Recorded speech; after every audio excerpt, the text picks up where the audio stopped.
মোহতারাম হাজরিন, রমাদান করিম আমাদেরকে মুত্তাকি বানায়, তাকওয়ার অনুশীলন শিখায়। কিভাবে? এভাবে শেখায় যে রমাদানে যে সিয়ামের ইবাদত আল্লাহ সুবহানাহু ওয়া তাআলা রেখেছেন, বিশেষ করে সিয়াম, এই ইবাদতটি তাকওয়া শেখায়। আল্লাহ বলেছেন কুতিবা আলাইকুমুস সিয়াম কামা কুতিবা আল্লাযিনা মিন ক্বাবলিকুম লাআল্লাকুম তাত্তাকুন। তোমাদের উপরে সিয়াম ফরজ করা হয়েছে কেন? যেন তোমরা তাকওয়ার চর্চা করতে পারো। তাহলে সিয়াম কিভাবে মুত্তাকি বানায়, সিয়াম কিভাবে তাকওয়ার চর্চা করায়? কারণ সিয়াম আমাদেরকে একটা বার্তা দিচ্ছে যে একজন লোক সিয়াম রেখে কিন্তু পানাহার করে না। করে? সিয়াম রেখে পানাহার করে না। যে লোকটা সমাজের সবচাইতে খারাপ, চিটার, মিথ্যুক, বাটপার কিসিমের, সবার সাথে মিথ্যা কথা বলে, বউয়ের সাথেও মিথ্যা কথা বলে, মায়ের সাথেও বলে, মিথ্যা বলা তার অভ্যাস, সব জায়গায় চিটারি করে বেড়ায়, এই লোকটাও যদি রমজান মাসে সিয়াম রাখে, তার যখন ক্ষুধা লাগে লুকায় লুকায় রুমের ভিতর ঢুকে খায়। কি বলেন? পিপাসা যখন লাগে কেউ দেখতেছে না, রুমের দরজা আটকানো, ফ্রিজে ঠান্ডা পানি আছে, খায় সে? সিয়ামের ক্ষেত্রে 100% রোজাদাররা সততার পরিচয় দেয় কি দেয় না? 100%। যারা সিয়াম রাখে, ব্যক্তি জীবনে সে যত বড় মিথ্যুক হোক, যত বড় চিটার হোক, সবার সাথে বাটপারি করুক, কিন্তু রোজা রেখে সে কিন্তু চিটারি, মানে রোজা রেখে রোজার সঙ্গে অন্তত চিটারি করে না। ঠিক না বেঠিক? সব জায়গায় অনৈতিকতার পরিচয় সে দেয়, কিন্তু রোজা রেখে যত ক্ষুধা লাগুক খায় না, যত পিপাসা লাগুক পান করে না। কেন করে না? কেন খায় না? কেন পান করে না? কারণ সে জানে আমি সিয়াম রেখেছি যে আল্লাহর জন্য, এই রুমের দরজা আটকানো, কেউ নাই, এখানে সিসি ক্যামেরাও নেই, আমি খাইলে কেউ দেখবে না, কিন্তু যার জন্য সিয়ামটা রেখেছি তিনি দেখবেন। এই একটা ভয় তাকে পান এবং আহার থেকে বিরত রাখে কি রাখে না? যত বড় খারাপ মানুষ হোক, এই জায়গায় এসে সততার পরিচয় দেয় কি দেয় না? এই যে বিষয়টি, এটি আমাদের বিবেককে জাগ্রত করার কথা, এটি আমাদেরকে তাকওয়া শেখায়। সিয়াম আমাদেরকে তাকওয়া শেখায় যে তুমি পিপাসা লাগছে তো খাচ্ছ না, তোমার তবুও পান করতেছো না, ক্ষুধা লাগছে তবুও পান খাচ্ছ না, কেউ দেখছে না তবুও খাচ্ছ না, কেন? আল্লাহ দেখছেন।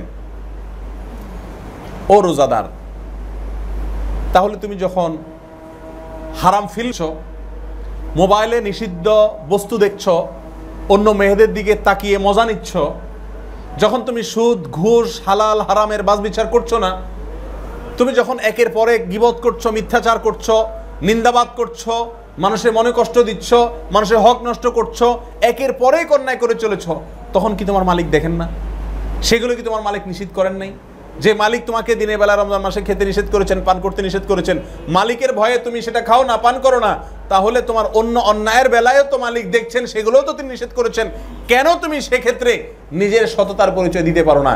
সিয়াম আমাদেরকে এই মেসেজ দেয়, এই বার্তা দেয়, আর এভাবে আমাদেরকে তাকওয়া শেখায় সিয়ামে। কিন্তু দুঃখজনক, সিয়ামের বার্তা আমরা নেই না, সিয়ামের বার্তা আমরা গ্রহণ করি না, সিয়ামের মেসেজ আমরা নিতে পারি না, এই জন্য আমাদের জীবনে কোনো পরিবর্তন আসে না। এই জন্য সম্মানিত উপস্থিতি, এই বছরের সিয়ামকে আমাদের জীবনের শেষ সিয়াম মনে করে, শেষ রমাদান মনে করে, শেষ জীবনের সুযোগ মনে করে, এই বছরের সিয়াম, এই বছরের রমাদানকে এমনভাবে কাটানোর চেষ্টা করি যেন রমাদান শেষে কোনো মিটার ছাড়া, কোনো পরিমাপ যন্ত্র করা ছাড়া আমি নিজেই নিজের বুকে হাত দিয়ে বলতে পারবো যে আল্লাহর উপরে ভরসা করে আশা করা যায় আমার সিয়াম সার্থক হয়েছে। এটা কখন হবে? যখন আমি দেখব হ্যাঁ, রমাদান শেষে আমার তাকওয়ার ভেতরে এমন পাওয়ার তৈরি হয়েছে যে অনেক অন্যায় রমাদানের আগে আমি করতাম, কিন্তু এখন আর করতে পারি না, আমার বিবেক আমাকে সরিয়ে রাখে, দূরে রাখে। তাহলে বুঝতে হবে যে আমার সিয়াম কি হয়েছে? সার্থক হয়েছে। সম্মানিত ভাই বন্ধুগণ, এই যে আমরা সিয়াম রাখি রমজান মাসে, এই সিয়াম, এটা আমাদের জীবনের সিয়ামের সাথে সাদৃশ্যপূর্ণ। আমাদের গোটা লাইফটা কিন্তু একটা রোজা, গোটা জীবনটা একটা রোজা। রমজান মাসে প্রতিদিন যেরকম একটা করে রোজা রাখি আমরা, আমাদের গোটা জীবনটাও একটা কি রোজা। কিভাবে সেটা? আমাদের গোটা লাইফে আমরা আজানের জবাব দেওয়া দরকার ছিল, শেষ হয়ে গেছে নাকি? শেষের দিকে। আচ্ছা, আলহামদুলিল্লাহ। আজানের জবাব দেওয়ার ফজিলত অনেক বেশি। রমজান মাসে আর একটা জিনিস আমাদের ছুটে যায়, মাগরিবের আজানের জবাব অন্তত দেওয়া সম্ভব হয়? কারণ যে খানার পর্ষা সাজে সামনে, কোনটার পরে কোনটা ধরবো সে নিয়ে অস্থির, চাবানোর সময় নাই গিলতে গিলতে, আবার আজানের জবাব কর, এই না পরিস্থিতি দাঁড়ায়। একেবারে যারা অন্য সময় আজানের জবাব দেওয়ার চেষ্টা করে তারাও রমজান মাসে কি হয় না, আর এটা তৌফিক। এমনকি বাইতুল্লাহ মদিনাতে হারামে বসেও যারা ইফতার করে, খেয়াল করে দেখছি আমি যে খুব কম সংখ্যক মানুষ আজানের জবাবের বিষয়টা খেয়াল করেন, কারণ হয়ে ওঠে না, এগুলো আলোচনা হয় না। সেজন্য আল্লাহ আমাদের তৌফিক দান করুক। আজানের জবাব দিলে কি সওয়াব হয়? আমরা যখন আজান শুনি, মুয়াজ্জিনের সাথে সাথে তিনি যা যা বলেন সেগুলো যখন বলি, তখন ওই মুয়াজ্জিনের আজান শুনে ওই মসজিদে যতটুক সালাত আদায় করবে সবার সমান সওয়াব আল্লাহ তাআলা এক্সট্রা আপনাকে দিবেন। কত বিশাল ব্যাপার, কত বিশাল সওয়াবের ব্যাপার। ইউরোপের কোন একটা কান্ট্রি থেকে কোন এক ভদ্র মহিলা সম্ভবত আমাকে ফোন করেছেন আমার এই বিষয়ে একটা আলোচনা শুনে, বললেন যে তাহলে আমি চাই হারামাইনের আজানের জবাব দিতে, কারণ ব্যবসা যখন করবে ছোটখাটো করে লাভ কি?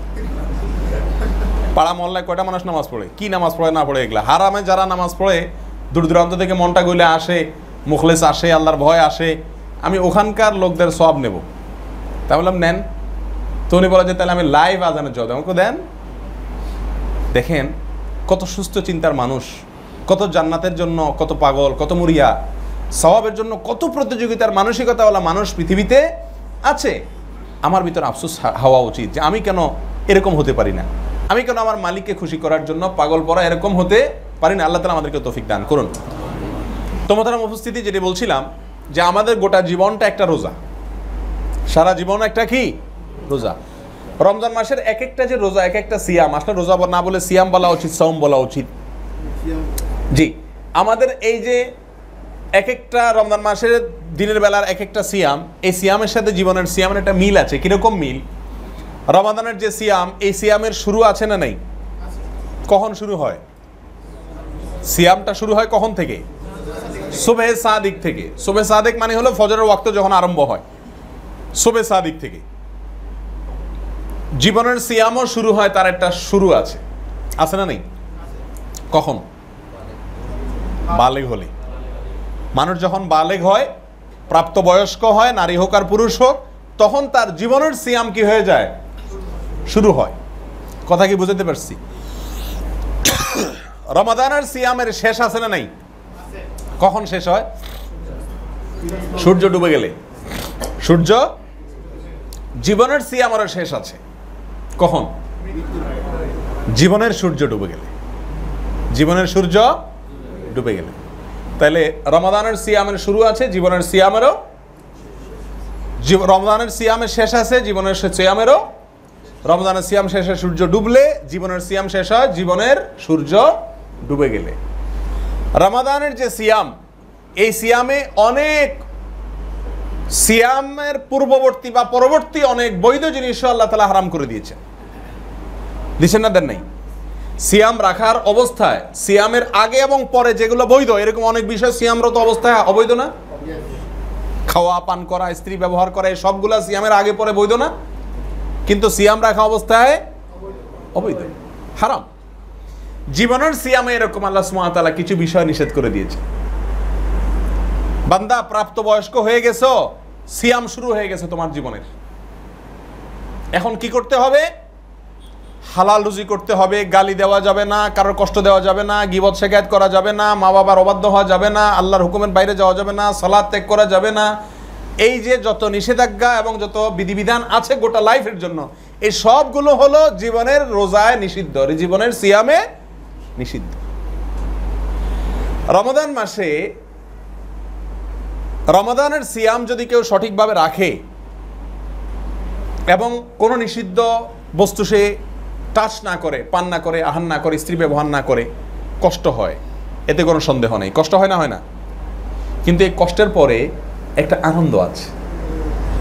আল্লাহ সুবহানাহু ওয়া তাআলা, রাসূল আকরাম সাল্লাল্লাহু আলাইহি ওয়াসাল্লাম বলেছেন, লিস-সাইমি ফারহাতান, সিয়াম পালনকারী ব্যক্তির জন্য দুটি আনন্দ রয়েছে। ফারহাতুন ইনদা ইফতারিহি, একটা আনন্দ হলো ইফতারের সময়। ইফতারের সময় আনন্দ লাগে কি লাগে না? 12 মাস নাস্তা করি না আমরা, সারা বছর টুকটাক নাস্তা করি না অন্য সময়। আপনি রমজানের ইফতারির সাথে সারা বছরের সমস্ত নাস্তার সকল সুখকে যদি এক পাল্লা রাখেন, আর রমজানের সিয়ামের একদিনের ইফতারিকে এক পাল্লা রাখেন, কোনটা ভারী হবে? ঠিক না ভাই? ঠিক। রমজান মাসে ইফতার করার সময় যে একটা আনন্দ লাগে, আপনি এর চাইতে 20 গুণ বেশি আইটেম দিয়ে যদি অন্য সময় নাস্তা করেন, আপনি পরীক্ষা করে দেখেন এই আনন্দটি আপনার ভেতরে আপনি পাবেন না। বলবেন উপবাস থাকি সেজন্য আনন্দ লাগে না। এখানে আল্লাহ সুবহানাহু ওয়া তাআলা প্রদত্ত একটা আনন্দ আছে। অন্য সময় উপবাস থেকে খেয়ে দেখেন, তখনও এত আনন্দ লাগবে না। সিয়াম পালন করার পর ইফতারের সময় যে আনন্দ হয়, এটা আল্লাহ সুবহানাহু ওয়া তাআলার পক্ষ থেকে রোজাদারের জন্য নগদ পুরস্কার।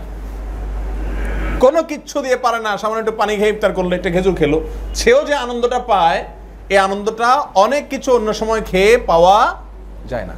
আরেকটা আনন্দ হলো ইনদা লিকাই রব্বি, আল্লাহর সঙ্গে যখন সাক্ষাৎ হবে রোজাদারের, সিয়াম পালনকারী ব্যক্তি যখন আল্লাহর সঙ্গে সাক্ষাৎ করবে, তখন যে আনন্দ পাবে, সে আনন্দ হবে একটা মানুষের জীবনের সবচাইতে বড় আনন্দ।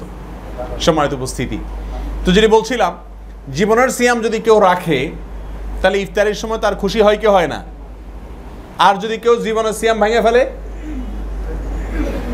আমি কি বুঝাতে পারতেছি?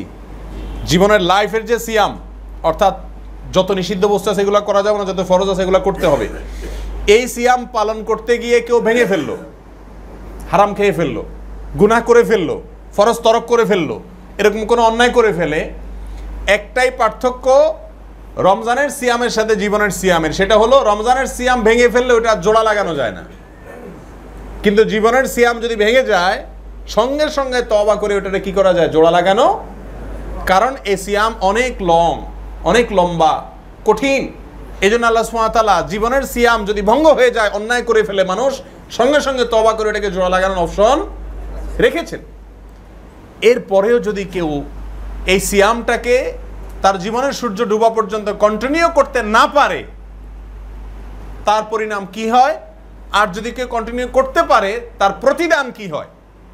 এই দুইটাকে ছোট্ট একটা এক্সাম্পল দিয়ে আমরা বুঝতে চাই।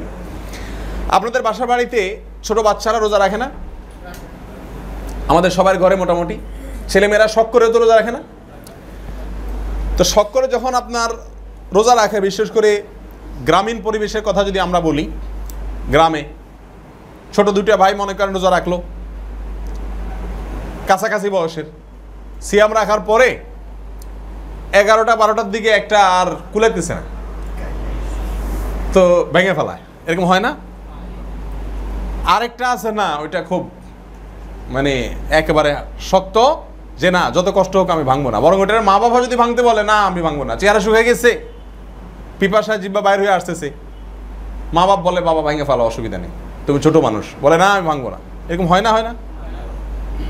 আর আরেকটা দেখা যায় ওটার মা বাপ বলার আগে ভেঙে ফেলে, আছে না নেই? আচ্ছা, এই দুইটা সন্তানের পরিণাম আর প্রতিদান কি হয়, আমরা সেখান থেকে বুঝতে পারবো আমাদের জীবনের সিয়ামকে রক্ষা করলে কি হয় আর ভাঙলে কি হয়। সন্ধ্যার সময় যখন আসে, যে ছেলেটা সিয়াম ভেঙে ফেলছে 10টা, 11টা, 12টার দিকে কষ্টের চোটে, সে কিন্তু সাময়িক একটু সুখ পায়, কারণ ক্ষুধার কষ্টটা তার আর করতে হয় না, কিন্তু সুখটা কি দিয়া পায়?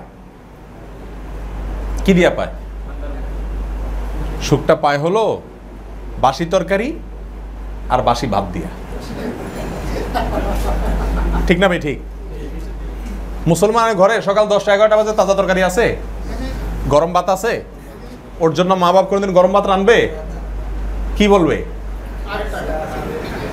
বড় রাত্রে খায়া কাঁচায় কোচায় যা রাখছে, মাছের লেঞ্জা মেঞ্জা যা আছে, ওইগুলো দিয়া পান্তা ভাত বা বাসি ভাত আছে দিয়া খা এক থাল। ঠিক না ভাই? ঠিক।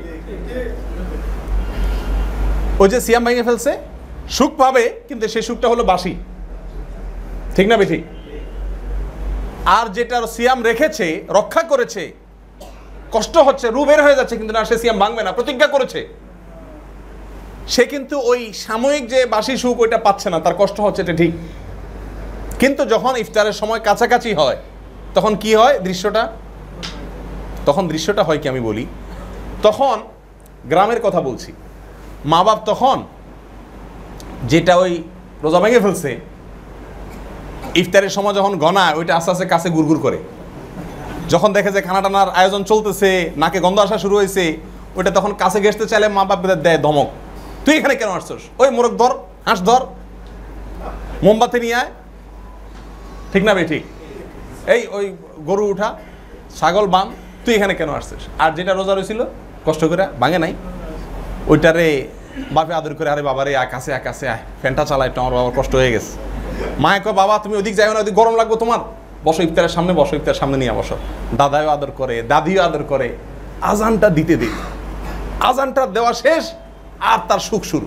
বাপেও ঠেলে, মায়েও ঠেলে, দাদাও দেয়, দাদিও দেয়, ভাইও দেয়, বইনেও দেয়, খাইতে খেতে শেষ। আর যেটা রোজা ভাঙছে ওই দূরে দূরে শুধু ঘুরে, ঠিক না ভাই? ঠিক। দুই একটা চপ টপ মেলা মারে যদি খায়া থাকে সাথে দিল, আর না দিলে না থাকলে নাই, ঠিক না ভাই? ঠিক। তে ভাইরা আমার, হাসার জন্য বলছি না, বোঝার জন্য বলছি। আমাদের জীবনের রোজা যারা ভাঙে তারা সুখ পায়, হারামের হাতছানি যাদেরকে ডাকে তারা শান্তি পায়। আট্টালিকা বানায়, বিশাল বড় বাড়ি বানায়, আলিশান গাড়িওয়ালা হয়, পয়সা কড়ি হয়, সুখ শান্তি করে তারা। কিন্তু সেই সুখ শান্তি হলো ওই বাসি ভাত আর বাসি তরকারির মতো। আর দুনিয়া কুল্লু হাজিফা, গোটা দুনিয়াকে খাবারের শেষে যে হাড্ডি ছুঁড়ে ফেলা হয় ওইটার সঙ্গে তুলনা করা হয়েছে, যেটা কুকুরের খাবার। দুনিয়া যারা খাই খাই করে, নিজের আদর্শ নীতি হালাল হারাম সব কিছুকে বিসর্জন দিয়ে যারা মনের খাহেশ মিটায়, এদের তুলনা হলো ওই ঝুটা খাবারের পেছনে যারা দৌড়ায় তাদের সঙ্গে। প্রিয় ভাইরা আমার, হারামের হাতছানি যখন আমাদেরকে ডাকে, আমরা যারা জীবনের সিয়াম ভেঙে ফেলি, তাকওয়া ভেঙে ফেলি, আল্লাহর সঙ্গে কমিটমেন্ট ভেঙে ফেলি, নীতি আর আদর্শকে পায়ের নিচে দিয়ে ফেলি, আগে মাল বানাইনি পরে দেখা যাবে, আগে মনের চাহিদা মিটাইনি পরে তওবা করে নিমু, এভাবে যারা জীবনে সিয়াম ভাঙেন, আপনার জীবনের সূর্য যখন ডুববে, আপনি যখন কবরের দিকে যাবেন, তখন আল্লাহর ফেরেশতারা বলবে টোপলা টাপলি খোলো, কি নিয়ে আসছো? ওই ছেলে যেরকম সিয়াম ভঙ্গ করার ফলে ইফতারের আগে থেকেই তার প্রতি এক ধরনের প্রেসার শুরু হয়ে যায় এবং অবজ্ঞা করা শুরু হয়ে যায়, জীবনের সিয়াম ভাঙার পরেও, জীবনের সূর্য ডুবার পরে একই পরিস্থিতির মুখোমুখি আমাদেরকে হতে হবে। আর এর বিপরীতে যদি কষ্ট মষ্ট করে জীবনের সিয়ামটাকে শুধুমাত্র জীবনের সূর্য ডুবা পর্যন্ত টেনে টুনে নিয়ে যেতে পারি, তো আল্লাহর ফেরেশতারা অভ্যর্থনা জানানোর জন্য, ইফতার এর জন্য জীবনের সূর্য ডুবার সঙ্গে সঙ্গে ফেরেশতারা প্রতিযোগিতা লিপ্ত হবে আপনাকে খাওয়ানোর জন্য। আল্লাহ তাআলা আমাদের সকলকে রমাদানের সিয়াম থেকে জীবনের সিয়ামের শিক্ষাকে গ্রহণ করার তৌফিক দান করুন। রমাদানের সিয়ামকে এমনভাবে রাখি, এই মাসটাকে এমনভাবে চর্চা করি যে এই মাস আমার জীবনকে বদলে দিবে। আর সেজন্য এখন থেকে প্রস্তুতি নিতে হবে। কি প্রস্তুতি? আমার ইবাদতে কোন কোন জিনিসগুলো রোক আউট, বাধাকে, আমার মোবাইল, ফেসবুক, আমার টেলিভিশন, আমার কোনো বন্ধু, আমার শ্বশুরবাড়ি, আমার ব্যবসা, সমস্যাগুলো কি চিহ্নিত করতে হবে। মাজা গামছা বাঁধতে হবে, খুব হার্ড লাইনে যেতে হবে, নিজের বিরুদ্ধে নিজে অপারেশন করতে হবে। নো, বহু রমজান অবহেলা কাটিয়েছি, এবার আমি ভিন্ন ধরনের এক রমাদান কাটাবো ইনশাআল্লাহ। আমি সৌদি আরবে দীর্ঘ 10 বছর ছিলাম, বহু সৌদিয়ানদেরকে দেখেছি, আমরা যেরকম ফেসবুকে খুব বেশি, ইউটিউবে বেশি খুব ঢুকি, তারা হোয়াটসঅ্যাপ এবং টুইটারে খুব বেশি থাকে, আরাবিয়ানরা, মধ্যপ্রাচ্যের লোকেরা, ওখানে ওই সমস্ত অ্যাপসগুলো বেশি জনপ্রিয়। তো আমি একাধিক ব্যক্তিকে দেখেছি যাদের সাথে সারা বছর আমার যোগাযোগ হতো, আদান প্রদান হতো, বার্তা পাঠানো প্রেরণ করা হতো হোয়াটসঅ্যাপে, কিন্তু রমজান মাসে কোনো জবাব পাই না। পরে জিজ্ঞাসা করার পরে অনেকের এরকম দেখছি, জিজ্ঞাসা করার পরে বলে যে রমজান উপলক্ষে এই অ্যাপস মোবাইল থেকে আমি আনইনস্টল করে দিচ্ছি, যে একটা মাসের জন্য আমার ইবাদতে এই অ্যাপসটা ডিস্টার্ব করে, বারবার বার্তার জবাব দিতে, এই জন্য আনইনস্টল করে দিচ্ছি। এ হলো রমজানের প্রস্তুতি। রমজান আসছে, আমার বাধাগুলো কোথায়? যেটা বাধা, ওটা যদি আমার জীবনের সবচেয়ে প্রিয় বস্তুও হয়, ওটাকে আমি আল্লাহর জন্য কোরবানি করে দেবো ইনশাআল্লাহ। এ হলো রমজানের প্রস্তুতি। আল্লাহ তাআলা আমাদেরকে সেভাবে প্রস্তুতি গ্রহণ করার তৌফিক দান করুন। প্রিয় ভাইরা আমার, রুটিন করা দরকার, রুটিন করা দরকার। আমি কখন তেলাওয়াত করব, কখন একান্তে আল্লাহর সঙ্গে কথা বলবো, মুনাজাত করব, কখন আমি আল্লাহর কাছে কাঁদবো, সাহারির সময় ভোর রাতে আল্লাহ তাআলা দুনিয়ার আসমানে নেমে আসেন, আর তখন আমরা বাসায় সবাই সাহারির পিছনে মশগুল থাকি। সাহারি খাওয়া সুন্নাত, খাবো ঠিক আছে, কিন্তু এই যে একটা চান্স, 12 মাস আমি চাইলেও তাহাজ্জুদ পড়তে পারি না, কাজে ব্যস্ত, ঘুমাই দেরিতে উঠতে পারি না, কিন্তু এই রমজান মাসে আমি চাইলে 30 দিনই আমি ওই সময়টাতে, ভোর রাতের মূল্যবান সময়টাতে 2-4 রাকাত নফল সালাত আদায় করতে পারি কি পারি না? এই সুযোগটা তখন যে আসে, এই সুযোগটা অন্য সময় 11 মাসে থাকে না। তাহলে আমি রুটিন করে ফেলি, ঠিক আছে, প্রতিদিন সাহারির আগে, আমি সাহারির ঠিক আগে না উঠে একটু আধা ঘন্টা আগে উঠবো, আমি ওযু করে এক কোণায় বসে যাব, আমি আল্লাহর সঙ্গে একটু একান্তে কথা বলবো। আমার জীবনে যত ভুল ত্রুটি হয়েছে, যত অন্যায় হয়েছে, যত গুনাহ হয়েছে, যত রোজা ভঙ্গ হয়েছে জীবনের রোজা, সেগুলোর পরে একটা দফা রফা করবো আল্লাহর কাছে। আল্লাহ তো মাফ করার জন্য বসে আছেন। আল্লাহ সুবহানাহু ওয়া তাআলা এসে এই টাইমে দুনিয়ার আসমানে আসেন, এসে বলেন আলা মিন মুস্তাগফিরিন ফাগফির আল্লাহ, আছো কেউ ক্ষমা চাবা, আমি ক্ষমা করার জন্য প্রস্তুত। এই সময় আল্লাহর কাছ থেকে ক্ষমা চাইয়ে নেওয়া, 24 ঘন্টার ভিতরে অন্য কোনো সময় আল্লাহ সুবহানাহু ওয়া তাআলার পক্ষ থেকে এভাবে আহ্বান আসে না। এটা শুধু ভোর রাতেই আসে, এটা রমজানের সুযোগ আছে, অন্য সময় হয় না। তাহলে এখন থেকে পরিকল্পনা করা যে রমাদানে আমি সাহারির সময় আমার রবের সাথে আমি বোঝাপড়া করব, আমি আমার সমস্ত হিসাব নিকাশ চুকায় নেব, আমি আমার হাল খাতা করব, রমাদান শেষ হবে আমার আমলনামা গুনাহের পাতা শূন্য হবে, আমি সব ক্রস করায় নেব আল্লাহর কাছ থেকে। এই সুযোগটা আছে না নেই? ইফতারের আগে আমার দোয়া ডিস্টার্ব হয়, আমি বাসায় হুকুম জারি করব, ইফতারের আধা ঘন্টা আগ পর্যন্ত কোনো প্রিপারেশন চলবে না, যা চলবে তার আগে পরে। কথা কি বুঝাতে পারছি? আমাদের ইবাদতের জন্য বাধা কোনগুলো, আমার রবের কাছে নৈকট্য অর্জন করতে বাধা কোনগুলো, সে বাধাগুলোকে একটি একটি করে জীবন থেকে এখন থেকে পরিকল্পনা করে ছিন্ন করে দেওয়া, দূরে সরাই দেওয়া। এটা হলো রমাদানের সঠিক প্রস্তুতি। বাজার সদাই না, ঈদের কেনাকাটায় রমজানের শেষ 10 দিন নষ্ট করে ফেলে ম্যাক্সিমাম মানুষ, ঠিক না বেঠিক? সে প্রথম 10 দিন, দ্বিতীয় 10 দিন, আমাদের দেশে মুসল্লি আপনি প্রথম 10 দিন মসজিদে যা পাবেন তাতে দেখা যায় মাশাআল্লাহ মসজিদ ভরে, বারান্দা ভর্তি হয়ে, রাস্তায়ও কিছু চাটাই মুয়াজ্জিনরা বিছান লাগে, এত মুসল্লি মাশাআল্লাহ রমজানের প্রথম দশকে। দ্বিতীয় দশক যখন প্রবেশ হয়ে যায় তখন রাস্তা থেকে, বারান্দা থেকে মুসল্লি মসজিদে ঢুকে যায়, ঠিক না বেঠিক? আর শেষের দশক যখন আসে, ওই 5 ওয়াক্তের মুসল্লিগুলো ছাড়া আর মুসল্লি খুব একটা পাওয়া। অথচ রমাদান যত গভীর হয়, আল্লাহর ক্ষমার, দয়ার দ্বার তত প্রসারিত হয়। রমাদানের শেষ দশক আসলে রাসূল আকরাম সাল্লাল্লাহু আলাইহি সাল্লাম কানা ইয়াজতাহিদু ফীহি মা লা ইয়াজতাহিদু ফী গায়রি। আমাদের আয়েশা বলেন, তিনি রমাদানের শেষ দশকে যেই পরিমাণ কষ্ট করতেন ইবাদতের জন্য, অন্য কোনো সময় করতেন না। আর আমরা রমজানের শেষ দশকে যে পরিমাণ মার্কেটে যাই, অন্য কোনো সময় এরকম মার্কেটে, ঠিক না বেঠিক?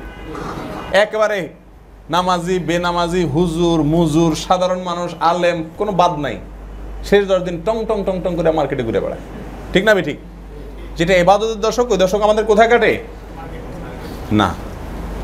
রমাদানের প্রস্তুতি হলো ঈদের সমস্ত ঝামেলা আমার এখনই শেষ, যদি এর ভিতরে জামা বানানো হবে, আর না হলে ঈদের পরে দেখা যাবে। রমজান মাসে কোনো জামা বানানি নেই। আমি কি বুঝাতে পারছি? একটা পরিবার দরকারের জন্য এই যে আপনারা প্রোগ্রাম এখানে করছেন, যারাই করছেন আমি তাদেরকে ধন্যবাদ জানাই। আল্লাহ তাআলা আপনাদেরকে উত্তম বিনিময় দান করুন। বিশেষ করে মা বোনরা যারা শুনছেন তাদেরকে বলবো যে প্রোগ্রামকে আপনারা আরও সম্প্রসারিত করুন, আপনাদের পরিবারের লোকদেরকে নিয়ে আসুন। একটা পরিবার যখন সমস্ত সদস্য তাদের সবার কনসেপ্টগুলো পরিচ্ছন্ন হয়ে যায়, আল্লাহর সঙ্গে পরিচিতি লাভ করে, আল্লাহর পরিচয় পেয়ে যায়, তখন সেই পরিবারটা হয় একটা জান্নাতি পরিবার, এমন একটা উপভোগ্য পরিবার হয়। এই জিনিসটা যে সমস্ত পরিবারে নাই, তারা কখনো কল্পনা করতে পারে না সুখ কাকে বলে। যখন স্বামীও আল্লাহকে চিনে, স্ত্রীও আল্লাহকে চিনে, সন্তানরাও আল্লাহকে চিনে, জান্নাতের পরিচয় সবাই পেয়ে যায়, জান্নাতে যাওয়ার জন্য সবাই কম্পিটিশন করে, তখন যে একটা আবহ তৈরি হয় পরিবারের ভিতরে, সেই আবহটা দুনিয়ার এক টুকরো জান্নাত। সে আবহটা কি দুনিয়ার এক টুকরো। আর সেজন্য এ ধরনের পরিবেশে মা বোনদের দায়িত্ব হলো তাদের স্বামীগণকে নিয়ে আসা, বাবাদেরকে, ভাইদেরকে নিয়ে আসা। আমাদের দায়িত্ব আমাদের স্ত্রী এবং বোনদেরকে নিয়ে আসা, যাতে করে তাদেরও মাইন্ডসেটগুলো সেভাবে তৈরি হয়। পরিবারে একজন দিনদার হয়ে সব সময় দিনের উপরে চলতে পারে না, পরিবারের সবার কোঅপারেশনের প্রয়োজন হয়। আর সেজন্যই আমাদের উচিত হবে সবাইকে দিনের জন্য দিনের প্রতি অগ্রসর করার জন্য একে অন্যের হাত ধরে টেনে আনা। আল্লাহ তাআলা আমাদেরকে তৌফিক দান করুন। তো যেটা বলছিলাম যে রমাদান কারীমের জন্য আমরা প্রস্তুতির অংশ হিসেবে আমি সাহারির সময়, মূল্যবান সময়, আল্লাহ দুনিয়ার আসমানে আসেন, আল্লাহ আহ্বান করেন কেউ মাপ চাওয়ার আসো, আমরা খানা ভিতরেই আছি। ঠিক না ঠিক? 30 দিন চলে যায়, ভোর রাতে একটিবারের জন্য আল্লাহর কাছে দোয়া করা হয় না। ট্র্যাডিশনাল দোয়া ছাড়া আমাদের দেশে কিচ্ছু নেই। আমার মসজিদে আমি যেখানে জুমা পড়াই, শবে বরাতের দোয়া টোয়া হয় নাই, কিছু হয় নাই। তো পরে শুনতেছি মুসল্লিরা মনে কষ্ট, সভাপতি সাহেব বলতেছে হুজুর একটু মনে কষ্ট, একটু হালকা পাতলা দোয়া করে দিতেন। এই বুঝতে পারছেন, যখন আল্লাহ দোয়ার ঢালি খুলে বসেন, দোয়ার পর্ষা সাজায় আল্লাহ বসেন, রীতিমতো আহ্বান করেন, আলা মিন মুবতালান, আছো কেউ অসুস্থ, কষ্টে আছো, ফাউআফিয়াহু, আমি সুখ দিব। আলা মিন মুস্তাগফিরিন, আছো কেউ ক্ষমা প্রার্থনাকারী, ফাগফির লাহু, আমি ক্ষমা করব। পর্ষা সাজিয়ে মালিক নিজে ডাকেন দোয়ার জন্য। ওই কমবক্ত তখন শুয়ে থাকে, আর কমবক্ত আসে হুজুরের কাছে দোয়া নেওয়ার জন্য। কোত্থেকে নিবে এই জিনিসটা আমাদের দেশে মুসলমানরা আমরা আজকে চিনি নেই, বুঝিনি। আল্লাহ সুবহানাহু ওয়া তাআলা আমাদেরকে হেদায়েত নসিব করুন। আল্লাহর সঙ্গে পরিচিতি আমাদের অর্জন করার তৌফিক আল্লাহ তাআলা আমাদেরকে দান করুন। মুহতারাম হাজিরিন, এই রমাদানটাকে জীবনের শ্রেষ্ঠ রমাদান হিসাবে আমার জীবনে এর একটা ফিঙ্গার, একটা ছাপ যেন থেকে যায়, সেজন্য আমরা এখন থেকে পরিকল্পনা করি, আসুন প্রতিজ্ঞা করি, রমাদানে আমার দুনিয়াবি কোনো ব্যস্ততা থাকবে না। রমাদানে কোনো দুনিয়াবি ব্যস্ততা থাকবে না। আমি ইবাদতের জন্য কাটাবো, পরিবারকে সেভাবে গড়ি তুলি, তাদেরকে সেভাবে মানসিকভাবে প্রস্তুত করি এবং ইবাদতের জন্য প্ল্যান করি এবং রুটিন করি। কখন কোনটা করব সেটা রীতিমতো এখন থেকে ঠিক করি। সাহারির সময়টা নষ্ট হয় সেটাকে কাজে লাগাই, ইফতারের সময়টা খাবার পিছনে নষ্ট হয় এটাকে কাজে লাগাই, মার্কেটিংয়ের নামে কোনো কিছু রমজান হবে না তার আগে পরে শেষ করি। আল্লাহ তাআলা আমাদের সবাইকে সেভাবে রমাদানকে পালন করার তৌফিক দান করুন। প্রিয় ভাইরা আমার, বিশেষ করে আপনার রাসূল আকরাম সাল্লাল্লাহু আলাইহি ওয়াসাল্লাম রমজান মাসে প্রচুর দান সদকা করতেন। তাহলে আপনি যদি রমজানে দান সদকা করতে চান, এখন থেকে প্ল্যান করেন কোথায় দান করবেন, কোন খাতে দান করবেন, কতটুকু আপনার অ্যাবিলিটি আছে, এখন থেকে পরিকল্পনা করেন। এটা হলো রমজানের কি প্রস্তুতি। এইভাবে রমজানের প্রস্তুতির জন্য আরো অনেকগুলো জিনিস আছে। রমজানের মাসলা মাসাইল জানা দরকার। কিভাবে ইবাদত বন্দেগী করলে আল্লাহ খুশি হবেন, কিভাবে ইবাদত করলে আমার ইবাদতটা নষ্ট হয়ে যাবে, এই বিষয়গুলো আমাদের জানা দরকার কি দরকার না? এই সবগুলো মাসলা মাসাইল রমজানের যত জানা বিষয় আছে এগুলো জানা, এটাও রমজানের কি প্রস্তুতির অংশ। আল্লাহ সুবহানাহু ওয়া তাআলা আমাদের সবাইকে তৌফিক দান করুন। এবং সেই সাথে রিহার্সেল করা, ইবাদতের রিহার্সেল। রাসূল আকরাম সাল্লাল্লাহু আলাইহি ওয়াসাল্লাম শাবান মাসে নফল রোজা বেশি বেশি রাখতেন। আমাদের আয়েশা বলেছেন, কানা ইয়াসুমু শাবান ইল্লা কালিলা। রাসূল আকরাম সাল্লাল্লাহু আলাইহি ওয়াসাল্লাম প্রায় শাবানের গোটা মাস ধরে রোজা রাখতেন, শেষের কিছুদিন বাদে। এত নফল রোজা রাখতেন কেন? রিহার্সেল। কারণ রমজানে যে ফরজ রোজা আসবে, হঠাৎ করে রোজা রাখা শুরু হয়ে আবার অসুস্থ হয়ে না যায়, অভ্যাস করে নেওয়া, শরীরকে অভ্যস্ত করা।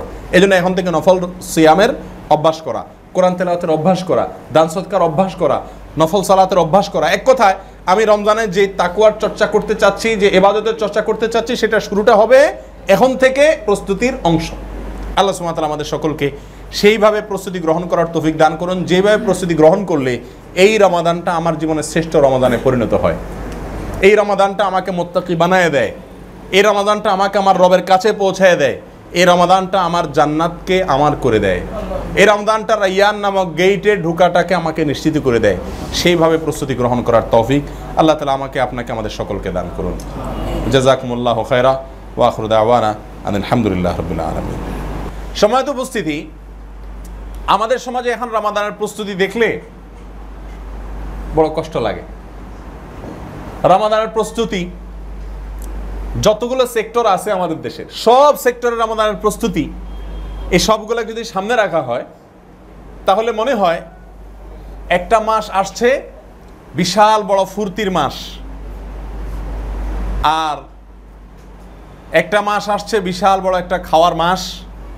বছরের সবচাইতে বেশি খাওয়া দাওয়া করতে হবে, সবচেয়ে বেশি ফুর্তি ফার্তা করতে হবে, কেনাকাটা করতে হবে, সোজা কথা আমোদের একটা মাস আসতেছে।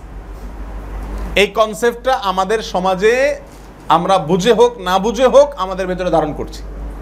আর সেজন্য আপনারা খেয়াল করবেন, আমাদের সমাজে একেবারে উপর থেকে শুরু করি, আমাদেরকে যারা পরিচালনা করেন, আমাদের দেশের যখন যারা গভর্নমেন্টে থাকেন, যখন যারা সরকার পরিচালনা করেন, যেই দলই থাকুক না কেন, রমাদানের আগে থেকে তাদের প্রস্তুতি থাকে কি, কিভাবে বাজার নিয়ন্ত্রণ করা যায়। বাণিজ্য মন্ত্রী অলরেডি শুরু করছেন অনেক দিন থেকে, বেচারা একের পর এক গ্রিপ দিচ্ছে যে আল্লাহর রাস্তায় দাম বাড়ায়েন না, খবরদার দাম বাড়বে না, অস্থির। কারণ সে জানে মানুষ খাই খাই করার জন্য রেডি হচ্ছে, পুরা দুনিয়াটাই খাই ফেলাবে এমন একটা ভাব নিয়ে রোজাদাররা প্রস্তুতি নিচ্ছে। অতএব বাণিজ্য মন্ত্রী বেচারা সোলা অস্ট্রেলিয়া থেকে আমদানি করছে, খেজুর বিভিন্ন দেশ থেকে আমদানি করতেছে, বাজারে নষ্ট খেজুর খেয়ে যেন আমার পেট নষ্ট হয়ে যায়। মানে এক কথা, খাওয়ার দাবার যে আইটেমগুলা, এই আইটেমগুলা নিয়ে বাণিজ্য মন্ত্রণালয় সংশ্লিষ্ট সব পাগল হয়ে যাচ্ছে, বেচারারা সব অস্থির হয়ে যাচ্ছে। কিভাবে বাজার নিয়ন্ত্রণ করবে, কিভাবে কন্ট্রোল করবে, কিভাবে মানুষের জিনিসপত্র পায়, বাজার থেকে আউট হয়ে না যায়। এক কথায় ওই খাওয়া দাওয়ার অ্যারেঞ্জ নিয়ে তারা ব্যস্ত। এরপরে আসেন ব্যবসায়ীদের ব্যস্ততা কি, দোকানদারদের, বিশেষ করে গ্রোসারি আইটেমের ব্যবসায়ী যারা, তাদের প্রস্তুতি হলো যে ছোলা আগের যেগুলা কম দামে কেনা আছে সেগুলা সরায় রাখলাম, রমজানে তো দাম বাড়বেই, তখন বেশি দামে বিক্রি করে দিলাম, মজুত করে রাখলাম আর কি, অধিক মুনাফার জন্য। এ হলো মুদি দোকানদার এবং গ্রোসারি আইটেমের রমজানের প্রস্তুতি। কাপড় দোকানদারের প্রস্তুতি তো আরও পরিষ্কার, ঈদের কাপড় চোপড় কোত্থেকে কি বানাইতে হবে, আনতে হবে, সে এটা নিয়ে আস। কারণ সে জানে পাবলিক হুমড়ি খায়া পুরো রমজান ভরে কাপড় কেনার জন্য পাগলের মতো ছুটবে, অতএব সে ওইটার জন্য ব্যস্ত থাকে। এরপরে আসেন মিডিয়া, যত মিডিয়া আছে প্রিন্ট এবং ইলেকট্রনিক উভয় সার্কেলের সকল মিডিয়ার প্রস্তুতি থাকে রমজানকে কেন্দ্র করে। কি, রমজান মাসে টেলিভিশন চ্যানেলগুলো ঈদের কি সিনেমা তৈরি করবে, সিনেমাওয়ালারা কি সিনেমা তৈরি করবে, টেলিভিশনওয়ালারা কি নাটক তৈরি করবে, ঈদের প্রথম দিন কি যাবে, দ্বিতীয় দিন কি যাবে, সকালে কি যাবে, সন্ধ্যায় কি যাবে, এটা নিয়ে এখন থেকে তারা কিন্তু ব্যস্ত। এসব কিসের প্রস্তুতি চলতেছে, রমজানের প্রস্তুতি। এগুলো রমজান উপলক্ষে প্রস্তুতি না। মিডিয়ার প্রস্তুতি হলো এই, পত্রিকালারা বিশেষ পত্র বাইর করবে, বিশেষ ম্যাগাজিন বাইর করবে, ঈদপত্র বাইর করবে, তারা এই তাদের প্রস্তুতি নিচ্ছে। আর রাজনৈতিক দল যেগুলো আছে, সকল পলিটিক্যাল পার্টিগুলা অন্য কোনো সময়, অন্য সময়ের মতো রমজানে যেহেতু রাজনীতি করা যায় না, মিছিল মিটিংয়ে লোকটোক পাওয়া যায় না, মানুষ রোজা টোজা থাকে, এই জন্য তারা হিসাব করে রাজনীতি তো ছাড়া যাবে না, অতএব ইফতার পার্টির আয়োজন শুরু করে। এখন থেকে সেট আপ শুরু হয়ে গেছে, কে কোন দিন করবে, কেমনি করবে, এটা মানে ইফতার পার্টির আদলে পলিটিক্স। এ হলো রাজনীতিবিদদের রমজানের প্রস্তুতি। আর আমাদের সাধারণ মানুষের রমজানের প্রস্তুতি কি? আমাদের সাধারণ মানুষের রমজানের প্রস্তুতি হলো বাসা থেকে মিসেস বলে দেয় যে খবরদার, বাজারে এখন নকল ছোলা, পোকাওয়ালা ছোলা এগুলা ভরে যাবে, দেখে শুনে আনবা, একেবারে অস্ট্রেলিয়ান 1 নম্বরটা, দেশি 1 নম্বরটা আনবা, আগে ভাগে আনবা, পরে ক্রাইসিস তৈরি হবে, আমরাও অস্থির হয়ে কেনাকাটা শুরু করি। সয়াবিন তেলের দাম বেড়ে যাবে, বেগুনের তেল বেড়ে যাবে, বেসনের দাম বেড়ে যাবে, কাঁচামরিচের দাম বেড়ে যাবে, অথবা আগে থেকে কিনে ফ্রিজজাত করা। এখন থেকে অস্থির আমরা রমজানের কেনাকাটার জন্য, ঠিক না ঠিক? এ হলো আমাদের রমজানের প্রস্তুতি। সব সেক্টরের রমজানের প্রস্তুতিগুলোকে মোটামুটি একসাথ করলে দেখা যায় একটা খাওয়ার মাস আসতেছে, ঠিক না ঠিক? আচ্ছা আমাকে বলেন, শাবান মাসে বাংলাদেশে জনসংখ্যা যা, রমাদান মাসে কি তার চাইতে বেড়ে যাবে? তাহলে কেন বাণিজ্য মন্ত্রণালয়ের লোকেরা অতিরিক্ত আমদানি করতে হয় রমজান উপলক্ষে? কারণ আমরা এই পরিমাণ খাই, বাজারে যা থাকে সেটা যে ক্রাইসিস সৃষ্টি হয়, দাম বেড়ে যায়, টান পড়ে যায়, ঠিক না ঠিক? আচ্ছা ছোট একটা এক্সাম্পল দিই। আমরা ইফতার করি রমজান মাসে। ইফতার মানে কি? ইফতার শব্দের অর্থটা কি? নাস্তা করা। ইফতার আরবিতে বলে, বাংলা হলো কি? নাস্তা করা। নাস্তাটাকেই হুবহু ইফতার বলা হয়।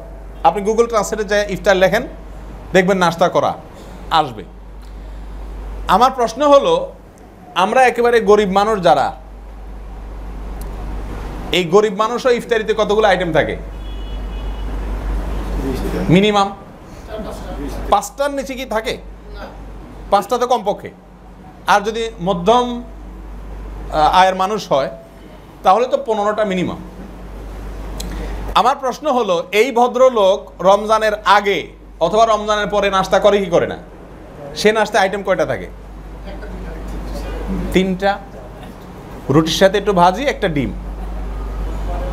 ঠিক না বেঠিক? অনেকে তো করেই না। তাহলে আপনি নাস্তা করতেছেন অন্য মাসে 2 আইটেম 3 আইটেম দিয়া, সেই লোকটাই রমজান আসলে 15 আইটেম নাস্তা লাগে কেন? আমি কি বুঝাতে পারছি? এই আয়োজনে আমাদের ইবাদত নষ্ট করে দিচ্ছে। ইফতারের আগে দোয়া কবুল হয়, আমি তো মনে হয় চ্যালেঞ্জ করে বলতে পারি এদেশের খুব কম সংখ্যক ফ্যামিলি আছে যারা দিন প্র্যাকটিস করে, যারা দিনের কোনো গরজ নেয় বালায় না, এগুলো কথা বাদ, যারা দিন প্র্যাকটিস করে, যারা আল্লাহ এবং তার রাসূল সাল্লাল্লাহু আলাইহি ওয়াসাল্লামের পরিচয় পেয়েছে, যারা জান্নাতের জন্য লালায়িত, এই লোকগুলোর ভেতরেও ইফতারের আগ মুহূর্তে যে গুরুত্বপূর্ণ সময়, নবী আলাইহিস সালাম বলেছেন সালাতুন লা তুরাদ্দু দাওয়াতুহুম, 3 ব্যক্তির দোয়া ফেরত দেওয়া হয় না, এর ভিতরে আস-সাইম হাত্তা ইফতির, অন্য এক বর্ণনা আছে আস-সাইম হাইনা ইফতির, যখন রোজা ইফতারি করে তার আগ মুহূর্তে রোজাদারের দোয়া ফেরত দেওয়া হয় না। এই টাইমে আল্লাহর কাছে কায়েম বাক্যে দোয়া কোত্থেকে আসে বলেন? মহিলা রানতে রানতে ঘামাইতে ঘামাইতে বেচারের হাল খারাপ, আর আপনি দাঁত মানে কি বলে ওটাকে, দাঁতে তাও দিতে দিতে আপনি শেষ, ওটা খাবেন, এটা নিয়ে বসতেছেন, ওটা বসতেছেন, কোনটা সামনে রাখবেন কোনটা দূরে রাখবেন, হ্যাঁ আয়েস টায়েস করে বসতেছেন যে এখন মানে হামলে পড়বেন আর কি। ঠিক না বেঠিক? এই যে একটা চিত্র, অনেকগুলো চিত্র আছে, আমি ছোট্ট একটা চিত্র শুধু তুলে ধরলাম। এই একটা চিত্র প্রমাণ করছে আমরা কেন মুত্তাকি হচ্ছি না। আমরা সিয়াম বুঝি নাই। যেই মাসটিতে আল্লাহ সুবহানাহু ওয়া তাআলা 24 ঘন্টার ভেতরে 12 ঘন্টা খানাই হারাম করে দিয়েছেন, নিষেধ করে দিয়েছেন, সেই মাসে আমাদের খাবারের খরচ সবার গড়ে অন্য যে কোনো মাসের চাইতে বেশি হয়। তো সিয়াম আমাকে কিভাবে মুত্তাকি বানাবে? সিয়াম আমাকে কিভাবে মুত্তাকি বানাবে? এমন খানা ইফতারিতে খাই, তারাবিতে কোনো রকম হাঁফাইতে হাঁফাইতে, জান বাঁচাইতে বাঁচাইতে কোনো রকম নামাজ পড়ে আইসা একটু বিছানায় পড়তে পারলে জান বাঁচে, কিসের ইবাদত হবে? রাসূল আকরাম সাল্লাল্লাহু আলাইহি সাল্লামের জিন্দেগিতে, সাহাবা একরামের জিন্দেগিতে আমরা খুঁজে পাই না যে রমাদানে খাবারের শিডিউলে রমজানের আগে পরের সাথে কোনো প্রকার পরিবর্তন আসছে। স্বাভাবিক, কিন্তু আমাদের অস্বাভাবিক। ঠিক না ঠিক? সম্মানিত উপস্থিতি, এই যে একটা পরিস্থিতি আমাদের মধ্যে আছে, এটা কিন্তু ভালো মন্দ সবার ভেতরে আছে। আমি আপনি আমরা কেউ এর থেকে মুক্ত না, সোজা কথা।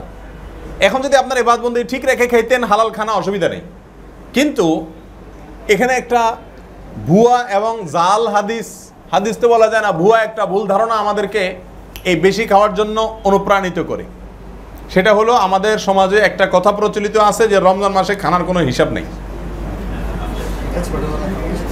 রমজান মাসে খানার কি নাই? কেউ খাইতে না চাইলে খান খান, এই মাসে রমজান মাসে খানার হিসাব নেই। এই জিনিসটা আছে না নেই? চিন্তা করেন, আপনার খাইতে মনে চাইছে আপনি খান, 10 আইটেম খাওয়া নিষেধ তো আমি বলতেছি না, কিন্তু আপনি খাওয়ার জন্য একটা হাদিস বানায় নেবেন রাসূলের নামে, এই তামাশা তো করার দরকার ছিল না। সম্মানিত উপস্থিতি, আমি তো মনে করি রমজান মাসে খানার হিসাব আরো বেশি হবে, কারণ এই মাসটা গুরুত্বপূর্ণ মাস, মর্যাদাপূর্ণ মাস। গুরুত্বপূর্ণ সময় বেশি নষ্ট করলে, গুরুত্বপূর্ণ সময় উল্টাপাল্টা বেশি করলে ওটার পাকড়াও তো আরো কঠোরভাবে হওয়ার কথা। তাহলে এই মাসে খানার হিসাব হবে না, এই ধারণা সম্পূর্ণই অমূলক। বরং অন্য 10টা মাসে যেরকম হিসাব হবে, এই মাসেও কি হবে? হিসেব হবে। সম্মানিত উপস্থিতি, আর সেজন্য রমাদানকে যদি আমরা ভালোভাবে কাটাতে চাই, রমাদানের প্রস্তুতি বলে দিবে আমি রমাদানে কি করতে চাচ্ছি। আমাদের সেটা কথা আছে না, বিড়াল কোনটা ইঁদুর ধরে মোষ দেখলেই টের পাওয়া যায়। ঠিক না ঠিক? রমজানে কে কতটুকু তাকওয়া অর্জন করবেন, কতটুকু আপনি জান্নাতের পথে অগ্রসর হবেন, এটা আপনার শাবান মাস বলে দিবে। যে মাসটাতে আমরা এখন আছি, এই মাসটা বলে দিবে। আপনার রমজানের জন্য প্রিপারেশন, এটা দেখে বোঝা যাবে যে আপনি আসলে কি অর্জন করতে চাচ্ছেন। আপনি নিজেরটা নিজে হিসাব করতে পারবেন। আল্লাহ সুবহানাহু ওয়া তাআলা কোরআনে কারীমের ভিতরে বলেছেন, ওয়ালাউ আরাদুল খুরুজ আলা আ'আদ্দু লাহু উদ্দাহ। কোন এক যুদ্ধে রাসূল আকরাম সাল্লাল্লাহু আলাইহি ওয়াসাল্লাম নির্দেশ করছেন যুদ্ধে বের হওয়ার জন্য। আযানটা একটু বন্ধ করেন। জি, কোন একটা যুদ্ধে রাসূল আকরাম সাল্লাল্লাহু আলাইহি ওয়াসাল্লাম যুদ্ধের জন্য যখন নির্দেশ করলেন, সবাইকে আহ্বান করলেন বের হওয়ার জন্য, কিছু মুনাফিকরা যায় নাই। না যাওয়ার পরে তারা বিভিন্ন অজুহাত দাঁড় করালো, আমাদের এটা সমস্যা হয়েছে, ওইটা সমস্যা হয়েছে, অজুহাত দিল।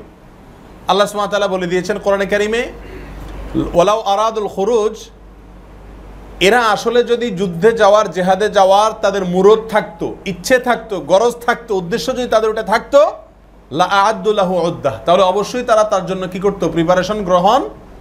তাদের তো কোনো প্রস্তুতিই ছিল না। তাদের জেহাদে যাওয়ার কোনো প্রস্তুতি না থাকাটা প্রমাণ করে তারা আসলে জেহাদে যেতে চাইছে না বা চাই নাই।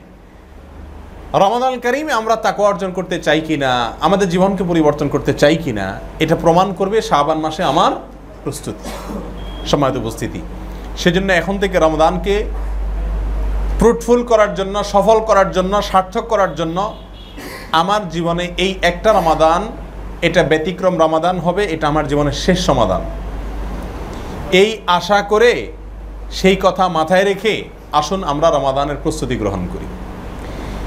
আমি যদি মনে করি এটা আমার জীবনের শেষ সমাধান, তাহলে আমার নিশ্চয়ই প্রস্তুতিটা হবে সম্পূর্ণ ভিন্ন এবং ব্যতিক্রম।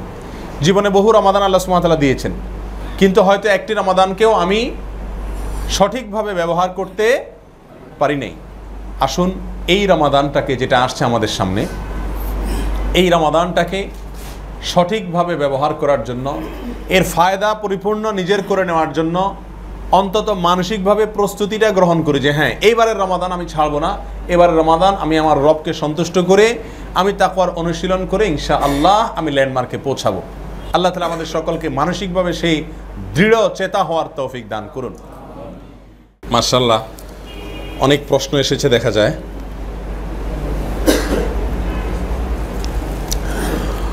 আমরা প্রশ্নোত্তর পর্বে যাচ্ছি ইনশাআল্লাহ। আপনাদের কোনো প্রশ্ন থাকলে লিখিত দিতে পারেন, সবগুলোর উত্তর দিতে পারবো কিনা জানি না, যতটুকু তৌফিক বলে ইনশাআল্লাহ হবে। আমরা কতক্ষণ পর্যন্ত যাব? আয়োজক ভাইরা কই? কত সময় পর্যন্ত যাব? আর কত সময় আছে আমাদের হাতে? 9টা পর্যন্ত? তাহলে আধা ঘন্টা আছে। মানুষ থাকবে না, সব পালাবে আবার। ঠিক আছে। আমি নারায়ণগঞ্জ থেকে আসছি, বহুত কষ্ট করে আসছি। ঢাকা শহরের ওই মাথা থেকে মাথা আসার চাইতে এখান থেকে চিটাং চলে যাওয়া অনেক ভালো। নতুন ড্রাইভার, রাস্তাঘাট দিয়ে আপনি কেবল ঘাম বাইরে হয়ে গেছে গাড়ি চালাইতে। আল্লাহ তাআলা তৌফিক দান করুক। জাযাকুমুল্লাহু খায়রা।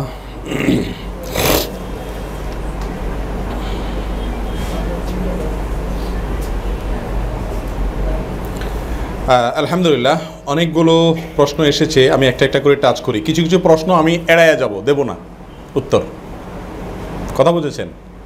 ফিল্টার করব। অতএব এটা এই জন্য করবো যে কিছু কিছু প্রশ্ন থাকে, উদ্দেশ্য থাকে খারাপ, ওটা প্রশ্ন দেখলে কিছুটা অনুমান করা যায়, অন্তরে হাত দিচ্ছি না, সেজন্য কিছু কিছু প্রশ্ন আমরা আগেই ফেলে দিব, আগে ভাগে বলে দিলাম আপনাদেরকে। কথা বুঝে আসছে? ডক্টর খন্দকার আব্দুল্লাহ জাহাঙ্গীর রহমাউল্লাহ বলতেন, এনটিভিতে স্যার লাইভ প্রশ্ন উত্তর দিতেন, তো স্যার বলতেন যে টেলিভিশন চ্যানেলে যারা প্রশ্ন করে আমাদের কাছে, তো এরা প্রশ্ন জানার জন্য করে না, এরা সব প্রশ্ন জানানোর জন্য করে। প্রশ্ন করবে, উত্তরটা মনের মতো পাইলে এবার একজনকে বলবে দেখছস আমি বলছিলাম যে এই জন্য প্রশ্ন করে। তো এটা একেবারে খারাপ না, কিন্তু এটা কোনো কোনো ক্ষেত্রে খুব নিকৃষ্ট পর্যায়ে চলে যায়। অতএব এই টাইপের প্রশ্ন যেন আমরা না করি। প্রশ্ন করলাম বক্তাকে চেক করার জন্য, যাচাই করার জন্য, হ্যাঁ, এরপরে বিপদে ফেলানোর জন্য, এই টাইপের ফাউল প্রশ্ন আমরা করব না। অনেকে আবার রাজনৈতিক প্রশ্ন তুলে দেয় যে যাতে করে মৌলবী উত্তরটা দিয়ে নি ফাঁসে, বুঝে আসছে কথা? তো এই ধরনের অসৎ উদ্দেশ্যে প্রশ্ন করা এটা গুনাহের কাজ, আল্লাহ তাআলা মাফ করুন। আবার কিছু কিছু প্রশ্ন আছে যেগুলোর উত্তর আমার জানা নেই, সেগুলো তো আমি দিব না। জি, একটা প্রশ্ন আসছে, সাহারির সময় কিভাবে মুনাজাত করব, সিস্টেমটা বলে দিবেন। জি, মুনাজাতের বিশেষ কোনো সিস্টেম নাই। আপনি আল্লাহর কাছে হাত তুলে চাইবেন, হাত তোলা ছাড়াও চাইতে পারেন, এবং দোয়ার পদ্ধতি হলো আল্লাহ সুবহানাহু ওয়া তাআলা প্রশংসা করবেন, নবী সাল্লাল্লাহু আলাইহি ওয়াসাল্লাম দুরূদ প্রেরণ করবেন, এরপরে আল্লাহর কাছে আপনার মনে যা চায় তা চাইবেন। আল্লাহ সুবহানাহু ওয়া তাআলা কোরআন কারীমে বলেছেন, উদউ রাব্বাকুম তাদাররুআন ওয়া খুফিয়া, তোমরা তোমাদের রবের কাছে কেঁদে কেঁদে আর গোপনে চাও, দোয়া করো। তাহলে দোয়ার দুটি পদ্ধতি আয়াত থেকে আমরা জানলাম, যে কেঁদে কেঁদে এবং যতটা সম্ভব গোপনে। এখন আমাদের দেশে দোয়া মানে হলো কি, হুজুর দোয়া করে দেন মানে হলো এবার হুজুর বলবে আর সাথে সাথে আমিন বলবে চিৎকার দিয়ে দিয়ে। দোয়া এভাবে রাসূল আকরাম সাল্লাল্লাহু আলাইহি ওয়াসাল্লাম থেকে প্রমাণিত আছে, ইস্তিসকা সালাতের ক্ষেত্রে আছে, আর দুই একটা ক্ষেত্রে দেখা যায়, কিন্তু আপনার সচরাচর ব্যক্তিগত দোয়াগুলো সব হবে গোপনে, যতটা গোপনে করা যায়, কেউ আশেপাশে থাকবে না, আমি আল্লাহর কাছে একটু কাঁদবো মন খুলে, আল্লাহ সুবহানাহু ওয়া তাআলার কাছে চাইবো, হারাম জিনিস চাইবো না, যেগুলো বৈধ সেগুলো চাইবো, আর দোয়া কবুলের জন্য যে শর্ত সেটা আগে নিশ্চিত করে নিব। হারামের সঙ্গে যদি সম্পর্ক থাকে, হারাম ইনকাম থাকে, আর দোয়া বউ বাচ্চা সব সহকারে করতে করতে, কানতে কানতে, গড়াইতে গড়াইতে, শুইতে শুইতে একেবারে পুরো বিছানা সব পানিতে বাসায় ফেলান চোখের পানি, কোনো লাভ হবে না, এ দোয়া কবুল হবে না। রাসূল আকরাম সাল্লাল্লাহু আলাইহি ওয়াসাল্লাম বলেছেন, বহু কষ্ট করে মানুষ বাইতুল্লাহ সফর করে, চুল এলোমেলো, গায়ে ময়লা, অনেক কষ্ট করে আসে, এসে দুই হাত তুলে আল্লাহর কাছে দোয়া করে, আন্না ইউস্তাজাবু লাহু, কিভাবে তার দোয়া কবুল হবে? কারণ সে হারাম ভক্ষণ করছে। হারাম এমন এক জঘন্য জিনিস, এটার ফলে আর দোয়া কবুল হয় না, দোয়া কবুলের জন্য এটা প্রতিবন্ধক। অতএব সে বিষয়টা নিশ্চিত করতে হবে যে হারামের সাথে আমার সংশ্লেষ নাই। যদি আগে কখনো থেকে থাকে, সেটা শুধুমাত্র মুখে আল্লাহর কাছে মাপ চাইয়া তওবা করলে হবে না, যাদের যাদের সম্পদ মেরেছি তাদের কাছে তাদেরটা পৌঁছে দিতে হবে, তারা না থাকলে তাদের ওয়ারিসদের কাছে দিতে হবে, তাদেরকেও যদি পাওয়া না যায় ওই পরিমাণ সম্পদ তাদেরকে সওয়াবের উদ্দেশ্যে দান করে দিতে হবে, এরপরে আল্লাহর কাছে মাপ চাইতে হবে, তারপরে যায় মাফের আশা করা যেতে পারে। আপনি 2 ওয়াক্ত নামাজ বাদ দিছেন, 2-4টা রোজা রাখেন নাই, এগুলোর মাপ চাওয়া যত সহজ, বান্দার হক মারছেন সেটার মাপ চাওয়া এত সহজ নয়। আল্লাহ তাআলা তৌফিক দান করুন আমাদেরকে। আমি নিরাশ করছি না, আমি বলছি দোয়াগুলো যেন কবুল হয় সে বিষয়টাকে এনশিওর করার জন্য আমাদেরকে দোয়া কবুলের জন্য যে বাধাগুলো আছে সেগুলো দূর করে রাখতে হবে। সবচেয়ে বড় বাধা হলো কি? হারাম উপার্জন। আল্লাহ তাআলা তৌফিক দান করুন। আল্লাহ রাসূল সাল্লাল্লাহু আলাইহি সাল্লাম সকালের পরে আর সিয়াম পালন করতেন না, এ হাদিসটির ব্যাখ্যা জানাবেন? অর্ধ শাবানের পরে আর সিয়াম পালন করতেন না। জি, অর্ধ শাবানের পরে অর্থাৎ শাবানের দ্বিতীয় অর্ধে সিয়াম পালন না করা সুন্নাহ, বিশেষ করে শেষের দিনগুলোতে। এটার কারণ কয়েকটা হতে পারে। এর একটি হলো শুরুর দিনগুলোতে শাবানের সিয়াম রেখে রেখে আমি নিজেকে অভ্যস্ত করলাম, শেষের দিনগুলোতে একটা গ্যাপ রাখলাম যাতে রমাদানের সাথে শাবানের একটা কি থাকে, পার্থক্য থাকে। আমি শাবানের শেষের দিকেও সিয়াম রাখলাম, রমজানেও সিয়াম রাখলাম, তাহলে ওই দুইটার ভিতরে কোনো কি থাকলো না, পার্থক্য। আল্লাহর একটা বিশেষ নির্দেশ হলো রমজানের সিয়াম। আমি শাবান মাসের শেষের দিকে যখন সিয়াম রাখছি না, তাহলে অপেক্ষা করছি কিসের জন্য? রমজানের সিয়ামের জন্য। এই জিনিসটি অনেক সুন্দর। অতএব সেটাকে এনশিওর করার জন্য শেষের দিনগুলোতে কি না রাখা, সিয়াম না রাখা। আরও অনেক হেকমা এর পেছনে থাকতে পারে। তবে হ্যাঁ, এটা ঠিক বিশুদ্ধ হাদিস দ্বারা প্রমাণিত। নবী সাল্লাল্লাহু আলাইহি ওয়াসাল্লাম শাবানের শেষের দিনগুলোতে কি করতেন না, সিয়াম রাখতেন না। বিশেষ করে একেবারে শেষের যে দিনটা শাবানের, যেটাকে ইয়াউমুশ শাক বলা হয়েছে হাদিসের ভাষায়, সেই দিনে সিয়াম পালন করা নিষেধ, রাখাই যাবে না শাবানের শেষের দিনে। গ্রাম দেশে অনেক মুরব্বীদেরকে দেখা যেত, এখন আছে কিনা জানি না, আমি ছোটবেলায়ও দেখেছি যে শাবানের শেষের দিন তারা খুব গুরুত্বের সাথে সিয়াম রাখেন। কেন সিয়াম রাখেন? এই জন্য সিয়াম রাখেন যে চাঁদ দেখা কমিটি চাঁদ দেখছে, সে ঠিক দেখছে না ভুল দেখছে কে জানে, আমি সিয়ামটা রাখলাম, যদি চাঁদ উঠে থাকে তারা না দেখে থাকে তাহলে তো রমজান হয়ে গেল, আর না হলে শাবান হয়ে গেল। এরকম বাই চান্সের কোনো স্কোপ ইসলামে নাই। তো এটা যেন না হয় সেজন্য শেষের দিনটাতে কি রাখা, সিয়াম রাখা নিষেধ। এরকম কোনো পরিস্থিতি যেন তৈরি না হয়। রোজা রেখে কি টিভিতে সংবাদ দেখা যাবে? জটিল প্রশ্ন। প্রথম কথা হলো, রাসূল আকরাম সাল্লাল্লাহু আলাইহি সাল্লাম হাদিসের ভেতরে সিয়াম প্রসঙ্গে বলেছেন, যে ব্যক্তি সিয়াম রেখে অনর্থক কথা আর অনর্থক কাজ পরিহার করলো না, তো এই সিয়াম তার উপকারে আসবে না। সংবাদ দেখা কি আমার খুব গুরুত্বপূর্ণ কাজ? সংবাদ দেখার সাথে আমার কোনো বড় স্বার্থ সংশ্লিষ্ট আছে? সংবাদ জানার জন্য কিন্তু সংবাদ দেখার প্রয়োজন হয় না। সংবাদ জানার জন্য সংবাদ দেখতে হয়, দেখা ছাড়া সংবাদ জানা যায় না। বড় কিছু ঘটলে সবাই আমাকে জানাবে না। অতএব রমাদান মাসে সিয়াম রেখে সংবাদ দেখা, বিশেষ করে পুরুষরা নারীদের পরিবেশিত সংবাদ দেখবেন, সংবাদের ফাঁকে ফাঁকে অ্যাডভার্টাইজ আসবে, এতে চোখের গুনাহ হবে। আর যদি চোখের গুনাহ হয় তাহলে আপনার চোখের সিয়াম হলো না, তাহলে সিয়াম এখানে অপূর্ণাঙ্গ হয়ে গেল। এই সিয়াম আপনাকে তাকওয়া অর্জন করতে সহায়তা করবে না। বিদায় আপনার সিয়াম আপনাকে মুত্তাকি বানাক, এটা যদি আপনি চান তাহলে আপনাকে এই টেলিভিশন চ্যানেলের সংবাদ এগুলোকে যথাসম্ভব পরিহার করার চেষ্টা করতে হবে। আল্লাহ তাআলা তৌফিক দান করুন। রোজা রেখে সময় কাটানোর জন্য কি খেলাধুলা করা যাবে বা দেখা যাবে? সুবহানাল্লাহ ওয়া বিহামদি। এত সময় আপনি রোজা রেখে পাচ্ছেন যে সময় কাটানোর জন্য খেলাধুলা দেখার এবং করার প্রয়োজন। বিশেষ করে এবছর রমজানে বোধহয় বিশ্বকাপ বা বিশ্বপাপ হচ্ছে, আর সেজন্য প্রশ্নটা খুবই প্রাসঙ্গিক হয়েছে। দেখুন, রমাদান মাসে সিয়াম রেখে সময় কাটানোর জন্য আপনি খেলতে চাচ্ছেন বা খেলা দেখতে চাচ্ছেন, আমি প্রশ্ন করব, হে ভাই হে বোন, আপনার রমাদান মাসে এত সময় হাতে? সাহাবা একরাম রাসূল আকরাম সাল্লাল্লাহু আলাইহি ওয়াসাল্লামের কাছে এসে বলতেন, ইয়া রাসূলুল্লাহ, ইসলামটা অনেক বিশাল, এত কর্মসূচি, এত কাজ, এত দোয়া, এত ইবাদত, আমরা এতগুলো করে কুল পাচ্ছি না, এটা সংক্ষেপ করে দেন। অর্থাৎ যে সময়টা তাদের হাতে আছে সে সময়ের ভেতরে ইসলামের সব নির্দেশগুলা মেনে সবগুলা করে কুলাতে পারছেন না, এই জন্য ইসলামকে সংক্ষেপ করার জন্য বহু সাহাবী এসে অ্যাপ্লিকেশন করছেন রাসূল আকরাম সাল্লাল্লাহু আলাইহি ওয়াসাল্লামের কাছে। আর আমরা এখন আলেমদের কাছে অ্যাপ্লিকেশন করি যে অনেক সময় হাতে, সময় কাটাবার জন্য একটু খেলাধুলা দেখা বা করার অনুমতি দেন। হুবহু উল্টা হয়ে গেল না?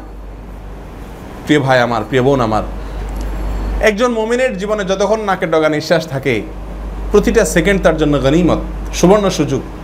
এটা বন্ধ হয়ে গেলে শেষ হয়ে যাবে, আফসোস করব, কিন্তু আর ইবাদতের সুযোগ, কামাই করার সুযোগ থাকবে না। অতএব খেলা দেখে আপনি সময় কাটাবেন কেন?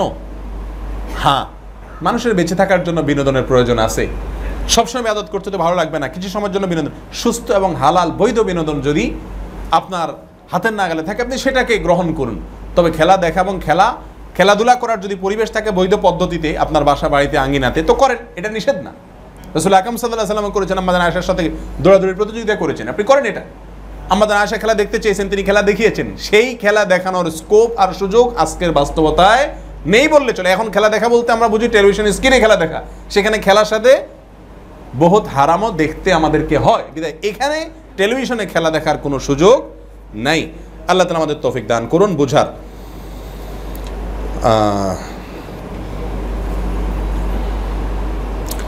বেলা ডুবার সাথে ইফতার করি, আজান হয় 5 মিনিট পর, ইহাতে সিয়ামের কোনো অসুবিধা হবে? সহিভাবে জানতে চাই। আজান যদি সূর্য ডুবার পরেও হয়, আপনি ইফতার সূর্য ডুবার পর করে ফেলেন, কোনো অসুবিধা নাই, বরং এটাই সুন্নাহ। রাসূল আকরাম সাল্লাল্লাহু আলাইহি ওয়াসাল্লাম বলেছেন, আমার উম্মত যতদিন পর্যন্ত ইফতারি তাড়াতাড়ি করবে আর সাহারি দেরিতে করবে, শেষের দিকে করবে, ততদিন পর্যন্ত তারা কল্যাণের ভেতরে থাকবে। আমাদের সমাজে ইফতারের সময় হওয়ার সূর্য ডুবার সঙ্গে সঙ্গে ইফতার করলে অনেকে আশপাশ থেকে ধমক দিয়ে বলে, হ্যাঁ পেট কি সোলায় পড়ছে নাকি, সারাদিন না খায় রয়েছে, এখন 2-3 মিনিটের জন্য মরে যাবে নাকি, আর একটু সবর কর। বুঝে না যে ইফতারি সঙ্গে সঙ্গে করার ভেতরে সওয়াব বেশি, আর সাহারি এটা যত দেরিতে করা যায়। সাহারি আমরা অনেক আগে করি, আজানের অল্প একটু আগে সাহারি শেষ করা দরকার, এটা সুন্নাহ। তাড়াতাড়ি ইফতারি করা, দেরিতে সাহারি করা। শিয়াদেরকে আমরা দেখেছি সৌদি আরব থাকাকালীন সময়, এরা ইফতারি করে অনেক দেরিতে। অতএব রাসূল আকরাম সাল্লাল্লাহু আলাইহি ওয়াসাল্লামের সুন্নাহ হলো তাড়াতাড়ি কি করা, ইফতার করা। যদি আজান দিতে দেরি করে তো আপনি সালাত একটু পরে পড়েন, সমস্যা নেই, জামাত পরে হবে, কিন্তু ইফতারিটা কি করেন, সূর্য ডোবার পরে, দেরি না করে সাথে সাথে করেন। আরেকটি প্রশ্ন করেছেন এক বোন, আমি ফ্যামিলি নিয়ে আমেরিকায় থাকি, ওখানে আমরা মর্গেজে বাড়ি কিনেছি, 30 বছরে পরিশোধ করতে হবে, এটা কি সুদের সাথে জড়িত? এমত অবস্থা আমাদের করণীয় কি? দেখুন, বিস্তারিত পদ্ধতি তো আমার জানা নাই, বাকি সুদের সাথে জড়িত হওয়ার সম্ভাবনা তো প্রায় 99%। এই মুহূর্তে করণীয় কি? দেখুন, পৃথিবীতে থাকার জন্য একটা বাড়ির অবশ্যই প্রয়োজন, কিন্তু বাড়ির মালিক হওয়া এটা আদৌ প্রয়োজন না। থাকার জন্য একটা বাড়ি ভাড়া হতে পারে, আমি যদি নিজের অ্যাবিলিটি না থাকে বানানোর, তো সুদের লোন নিয়ে সুদের উপরে ভিত্তি করে আমি বাড়ি বানাবো, এটা কোনো মুসলিমের কাজ হতে পারে না। মুসলিম তো ওই যে জীবনের সিয়াম পালন করতে গিয়ে আল্লাহর নির্দেশকে ফলো করবে। সুদকে আল্লাহ তাআলা হারাম করেছেন, সুদি লোন ছাড়া আমি বাড়ি করতে পারছি না, তো আমি বাড়ি করবো না। এটা হলো মুমিনের আদর্শ। এখানেই তো পরীক্ষা, এই জায়গাটাতে স্ট্রং হয়ে হারামকে না করতে পারা। আমি সম্পদশালী হব না, আমি বাড়িওয়ালা হব না, সারা জীবন ভাড়াটিয়েই থেকে গেলাম, কিন্তু আমার আল্লাহকে সন্তুষ্ট করার স্বার্থে। বিশেষ করে পশ্চিমা দেশগুলোতে যারা বসবাস করেন, যেখানে সুদভিত্তিক লোন ছাড়া আর কোনো বিকল্প ওয়েই নেই, তাদের জন্য এটা জায়েজ হবে না। তো আমি জায়েজ নাজায়েজ জিনিসটাকে নাজায়েজ, হারাম জিনিসটাকে হালাল করার কোনো স্কোপ নাই। আল্লাহ তাআলা আপনাকে সহজ করুক এবং বৈধ কোনো পদ্ধতিতে যদি লোন নেওয়ার সুযোগ থাকে সেভাবে আপনি বাড়ি করার তৌফিক আল্লাহ তাআলা দান করুক, আমি দোয়া করি।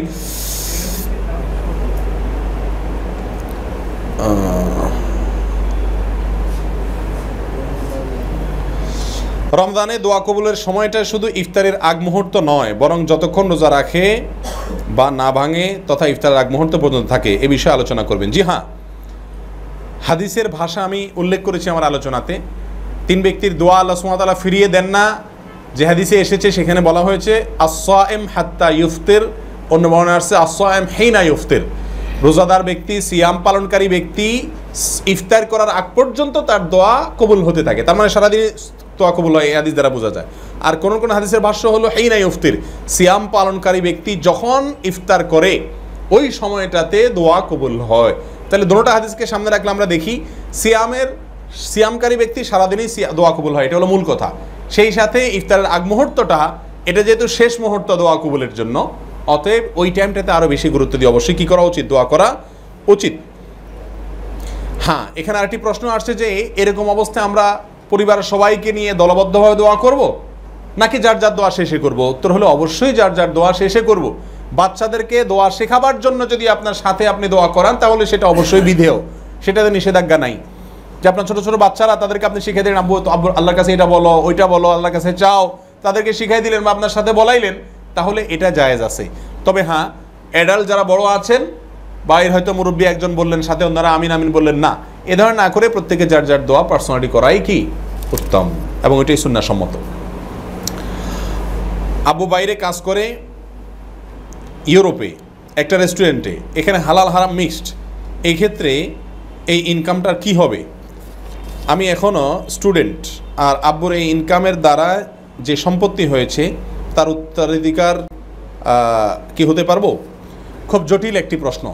দেখুন ভাই, বাবা অথবা স্বামী অর্থাৎ অভিভাবক, তারা যদি হারাম উপার্জনের সাথে জড়িত থাকে, তাদের অধীনস্থরা যদি এমন হয় যে তাদের উপার্জনে কোনো সক্ষমতা নেই, তারা উপার্জন অক্ষম, মেয়ে মানুষ তিনি বাইরে যে উপার্জন করতে পারছেন না, ছোট বাচ্চা মানুষ এখনও বাইরে উপার্জন করতে পারছেন না, তাহলে সেক্ষেত্রে অভিভাবক যদি হারাম উপার্জন করে বাধ্য হয়ে সেই হারাম তিনি গ্রহণ করতে পারবেন, যেহেতু তার কোনো বিকল্প ওয়ে নাই।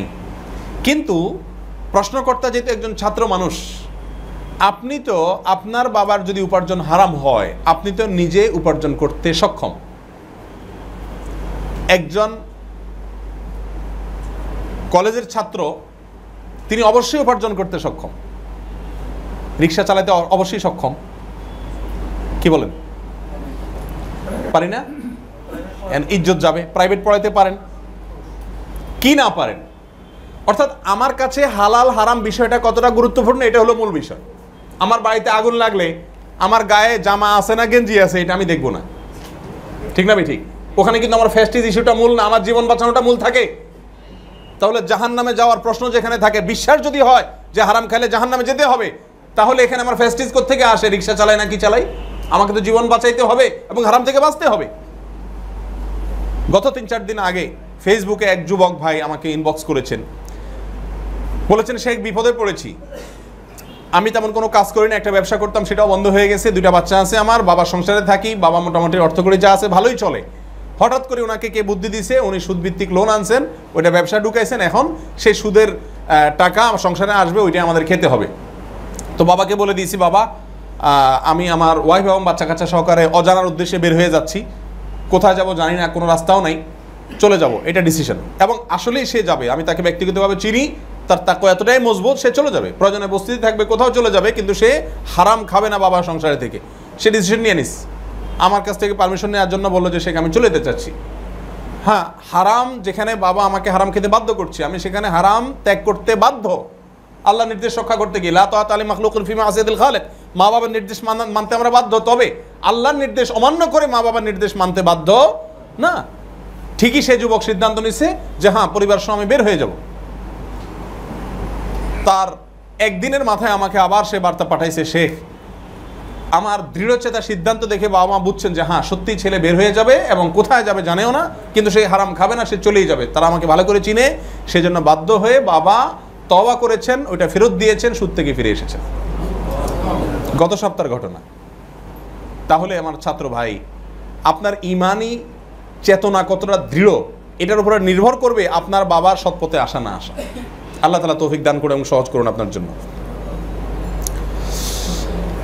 আরেক ভাই প্রশ্ন করেছেন, আসসালামু আলাইকুম, হাসান লিগারি হাদিসের উপরে আমল করা যাবে কিনা? আহলে হাদিস মসজিদগুলোতে এতেকাফ করা যায় এলাকা মসজিদ ছেড়ে? আমি প্রথম প্রশ্ন বুঝেছি, পরেরটা বুঝি নেই। দেখুন, হাসান লিগারি হাদিসের উপর আমল করা যায়, বিশেষ করে ফজিলতের ক্ষেত্রে, সাধারণ আমলের ক্ষেত্রে তো করাই যায়, কোনো অসুবিধার বিষয় না ইনশাআল্লাহ। আর নিজের এলাকার মসজিদ ছেড়ে অনেক দূরের মসজিদে এতেকাফ করা, এটা নাজায়েজ না, তবে অনুত্তম, এটা উত্তম নয়। উত্তম হবে নিজের এলাকাতে যে মসজিদটা আছে সেখানে যদি কোনো বড় শিরক এর সাথে ইমাম সাহেবরা জড়িত না থাকেন, বড় কোনো বেদাতের সাথে জড়িত না থাকেন, তাহলে নিজের এলাকাতে সালাত আদায় করা, নিজের এলাকাতে এতেকাফ করা এটা উচিত, এলাকার হক। আর যদি মনে হয় যে না আমার ইবাদত বন্দেগীর জন্য এখানে পরিবেশ অনুকূল না, সেক্ষেত্রে আমি অন্য কোথাও যেতে চাচ্ছি, ভালো উদ্দেশ্যে, জায়েজ আছে ইনশাআল্লাহ। আমার কাকা শর্ষিনা পীর সাহেবের মুরিদ মাঝে মাঝে জোর করে আমাকে জিকিরের মাহফিলে নিয়ে যায়, আমার জন্য জিকির করা কি জায়েজ হবে? আপনাকে জোর করে জিকিরের মাহফিলে নিয়ে যায়, আপনার জন্য জিকির করা জায়েজ হবে কিনা? ভাই, জিকির তো না জায়েজ জিনিস না। আপনি সুন্নাহসম্মত জিকির করবেন, তারা লাফালাফি করবে, আপনি লাফালাফি করবেন না। তারা বেদাতি জিকির করবে, আপনি সুন্নাহসম্মত জিকির করবেন। যদি জোর করে নিয়ে যায়, আপনি যদি বাধ্য হন, কথাবার্তা দ্বারা প্রশ্ন যেহেতু লিখছেন নিজের হাতে, তাহলে নিশ্চয়ই বাচ্চা মানুষ না, আপনি অ্যাডাল্ট, তা আপনারা জোর করে কেমনে ধরে নিয়ে যান, এটা তো বুঝলাম না। একটা বুড়া বেটা জোয়ান তাগড়া ছেলে মানুষকে কিভাবে চাচা জোর করে ধরে নিয়ে যায়? যাই হোক, পরিবেশ পরিস্থিতি কী সেটা আমি বুঝছি না। যদি এমন হয় যে আপনি বাধ্য হয়েই যাচ্ছেন, তাহলে ইনশাআল্লাহ আপনারা যাওয়াতে গুনাহ হবে না। আর ওখানে যে আপনি কীভাবে জিকির করবেন, সুবহানাল্লাহ আলহামদুলিল্লাহ পড়বেন, তারা তাদের জিকির করবে, আল্লাহ তাআলা রক্ষা করুন, হেফাজত করুক। কেউ যদি রোজা রাখে কিন্তু নামাজ না পড়ে, তাহলে সেই রোজার মূল্য কত? মূল্যটা ঠিক কয় টাকা সেটা আমি বলতে পারবো না, আপনি মূল্য জানতে চেয়েছেন। তবে হ্যাঁ, এটা ঠিক আমাদের দেশের বাস্তবতা, বহু লোক রমজান মাসে সিয়াম পালন করেন, রোজা রাখেন, কিন্তু নামাজ পড়েন না। এই লোকগুলোর দৃষ্টান্ত আমি লুঙ্গি খুলে পাগড়ি বাঁধার সাথে দিব না, কারণ এখানে লুঙ্গি আর পাগড়ি বিষয় না, পাগড়ি তো ফরজ ওয়াজিব না, এখানে দুইটাই ফরজ, সিয়ামও ফরজ আর সালাত আদায় করাও কি ফরজ। এখানে আমি বলবো যে তিনি অর্ধেক ঢাকলেন আর অর্ধেক ঢাকলেন না, আসলটা বাদ দিয়া এই হাঁটুর নিচেরটা ঢাকলেন কিন্তু উপরেরটা খুলে রাখলেন, বিষয়টা এরকম হলো আর কি। কারণ সালাতের গুরুত্ব সিয়ামের চাইতে অনেক বেশি, অতএব সিয়াম পালন করলেন, তার মানে নিচেরটা ঢাকলেন, রান মানে এগুলো ঢাকলেন, আর উপরেরটা কি করলেন না, সালাত পড়লেন না, মানে উপরেরটা ঢাকলেন না, বিষয়টা এরকম হয়ে গেল আর কি। এই দৃষ্টান্ত আপনি তাকে পৌঁছায় দিবেন যদি এরকম কোনো ব্যক্তি সুনির্দিষ্ট আপনার কাছে জানা থাকে। আল্লাহ তাআলা আমাদেরকে হেদায়েত নসিব করুন। টুথপেস্ট দিয়ে ব্রাশ করলে কি রোজার ক্ষতি হবে এবং রক্ত বের হলে? টুথপেস্ট ব্যবহার করা যাবে কি না সিয়াম পালন করে? আরবের মাশায়েখদের মধ্যে থেকে অনেকে বলেছেন যাবে, আবার অনেক স্কলাররা বলেন যে এটা যাবে না, কারণ ওই টুথপেস্ট থুতুর সাথে কিছু ভিতরে যায়। তো উত্তম হলো ইখতিলাফ থেকে বের হয়ে আসা, টুথপেস্ট সিয়াম পালন অবস্থাতে ব্যবহার না করা। আমাদের আয়েশা রাদিয়াল্লাহু তাআলা আনহা বলেছেন, রাসূল আকরাম সাল্লাল্লাহু আলাইহি সাল্লামকে আমি সিয়ামরত অবস্থাতে এত বেশি মেসওয়াক করতে দেখেছি যে গুণে শেষ করা যাবে না। এখান থেকে বোঝা গেল রমাদানের স্পেশাল যে আমলগুলো আছে, যেগুলো রমাদানের জন্য স্পেশাল, তার ভিতরে একটা হলো কি অধিক পরিমাণে মেসওয়াক, নট অনলি মেসওয়াক, বেশি বেশি মেসওয়াক করা। তো আপনি যদি রমাদানে এই সুন্নার উপরে আমল করেন, তাহলে আপনার টুথপেস্ট ব্যবহার করার প্রশ্নটা আর আসবে না ইনশাআল্লাহ। অতএব সুন্নাটা জিন্দা করলে ইনশাআল্লাহ এটার প্রশ্ন অটোমেটিক চলে যাবে। একা একা ফরজ সালাতের বিস্তারিত জানতে চাই। একা একা ফরজ সালাতের বিস্তারিত কি জানবেন আমি বুঝতে পারিনি আপনার প্রশ্ন। একা একা যদি ফরজ সালাত পড়েন তাহলে সব কিছু একা একা করবেন, একা আর জামাতে সালাতের ভিতরে তো তেমন কোনো পার্থক্য নেই, একই জিনিস। কোন রোগকে সওয়াব মনে করা কি শিরক? ছোঁয়াচে মনে করা কি শিরক? আমার ভাই ও মা বসন্ত হয়েছে, তাহলে এটা কি ছোঁয়াচে না? দেখুন, রাসূল আকরাম সাল্লাল্লাহু আলাইহি সাল্লাম এক হাদিসে আসছে, তিনি বলেছেন ফিররা মিনাল মাজজুম ফিরারাকা মিনাল আসাদি, কুষ্ঠরোগী থেকে এভাবে পালাও যেভাবে বাঘ দেখে পালাও। আবার তিনি এও বলেছেন লা আদওয়া ওয়ালা তুয়ারাতা, কোনো ছোঁয়াচে নেই। তাহলে দুইটা হাদিসকে আমরা পাশাপাশি রাখলে মনে হচ্ছে বাহ্যিকভাবে কন্ট্রাডিক্ট মনে হচ্ছে। আসলে একজন মানুষের শরীরে কোনো রোগ হলে সে রোগটা অন্য কোনো মানুষের মধ্যে যেতে পারে, এটা বৈজ্ঞানিকভাবে প্রমাণিত। আর রাসূল আকরাম সাল্লাল্লাহু আলাইহি সাল্লামের প্রথমোক্ত যে হাদিসটি বললাম সেই হাদিস দ্বারাও মনে হচ্ছে যে এটা ইসলামের সাথে কন্ট্রাডিক্ট কোনো বিষয় না, এটা হতে পারে। তবে একজনের হলে সে রোগটা আমার অবশ্যই হবে এবং আমার মধ্যে চলে আসবেই, আর আসার ক্ষেত্রে তার সাথে থাকাটাই মূল ভূমিকা রাখছে এবং এটা আসাটা একরকম অবশ্যম্ভাবী, এই টাইপের মনে করাটা হলো ভুল এবং অন্যায় এবং নিজের আকীদার সাথে সাংঘর্ষিক। আমরা দেখি বসন্ত রোগ একসঙ্গে একই পরিবারের একজনের হয়েছে কিন্তু অনেকের হয়নি, আবার কয়েকজনের হয়েছে একজনের হয় না, এরকম হয় না? তাহলে বোঝা গেল ছোঁয়াচের অস্তিত্ব আছে, কিন্তু এটা কার্যকর সব ক্ষেত্রে সবসময় হওয়া জরুরি না। কিছু হলেই আমরা ছোঁয়াচের কারণেই হয়েছে সেটা না বলে আমরা সম্বন্ধ করব আল্লাহর হুকুম বা ফয়সালা হয়েছে সেজন্য। এটা হলো মুমিনের চরিত্র। আল্লাহ তাআলা তৌফিক দান করুন। তারাবির সালাত ফরজ, ওয়াজিব, সুন্নাহ নাকি নফল? তারাবির সালাত নফল এবং সুন্নাহ দুইটাই বলা যায়। নফল মানে এক্সট্রা, ফরজের অতিরিক্ত যেগুলো সবগুলোই কি নফল। সেই হিসাবে রাসূল আকরাম সাল্লাল্লাহু আলাইহি ওয়াসাল্লামের সুন্নাহ যেগুলো সেগুলোকেও কি বলা যায়? নফল বলা যায়। আর এক্সট্রা হিসাবে আমি পড়লাম কোনো নফল সালাত, সেটাও নফল। নফল মানে এক্সট্রা। অতএব তারাবির সালাতকে নফলও বলা যায়, আবার কি বলা যায়? সুন্নাহ। সুন্নাহ তো অবশ্যই, সেই সাথে নফলও। প্রথম রাতে তারাবির নামাজ পড়লে শেষ রাতে তাহাজ্জুদের নামাজ পড়া যাবে কি না? জি, অবশ্যই যাবে, কেন যাবে না? তবে শেষ রাতে যিনি আরও 2-4 রাকাত সালাত পড়বেন, তাহাজ্জুদ পড়বেন, কিয়ামুল লাইল করবেন, এরকম ইচ্ছা আছে, তিনি বিতিরের সালাতটা বাকি রাখবেন, তিনি শেষে বিতিরটা পড়বেন। কারণ রাসূল আকরাম সাল্লাল্লাহু আলাইহি ওয়াসাল্লাম বলেছেন তোমাদের বিতির করবা তোমাদের রাতের শেষ সালাত, বিতিরের পরে আর কোনো সালাত হবে না, এরপরে হবে শুধুমাত্র ফজরের সালাত। অতএব যদি শেষ রাতে আপনি সালাত পড়তে চান রমজান মাসে, তারাবি পড়ার পরে আপনি বিতিরটা বাকি রাখবেন, অন্য 2-4 রাকাত পড়লে তারপরে আপনি বিতির পড়ে আপনার সালাত রাতের শেষ করবেন। রাসূল আকরাম সাল্লাল্লাহু আলাইহি ওয়াসাল্লাম বলেছেন সলাতুল লাইলি ওয়ান নাহারি মাতনা মাতনা, দিন এবং রাতের সালাত 2 রাকাত করে আপনি যত খুশি পড়েন, তবে কোয়ালিটি যত ভালো করতে পারেন সেটা হলো সবচাইতে জরুরি বিষয়। সালাতে ক্রমানুযায়ী সূরা পড়া কতটুকু গুরুত্বপূর্ণ এবং কোরআন হাদিসের আলোকে? সালাতে ক্রমানুযায়ী সূরা না পড়া হয়, অর্থাৎ সিরিয়াল মেনটেন করে সূরা না পড়া হয়, আগে পরে করা হয়, সালাত হয়ে যাবে ইনশাআল্লাহ। এটা কারণে সালাত হবে না বিষয়টা এরকম না। তবে হ্যাঁ, বিশেষ করে আয়াতের যে সিরিয়াল এটা মেনটেন করা উত্তম এবং ভালো।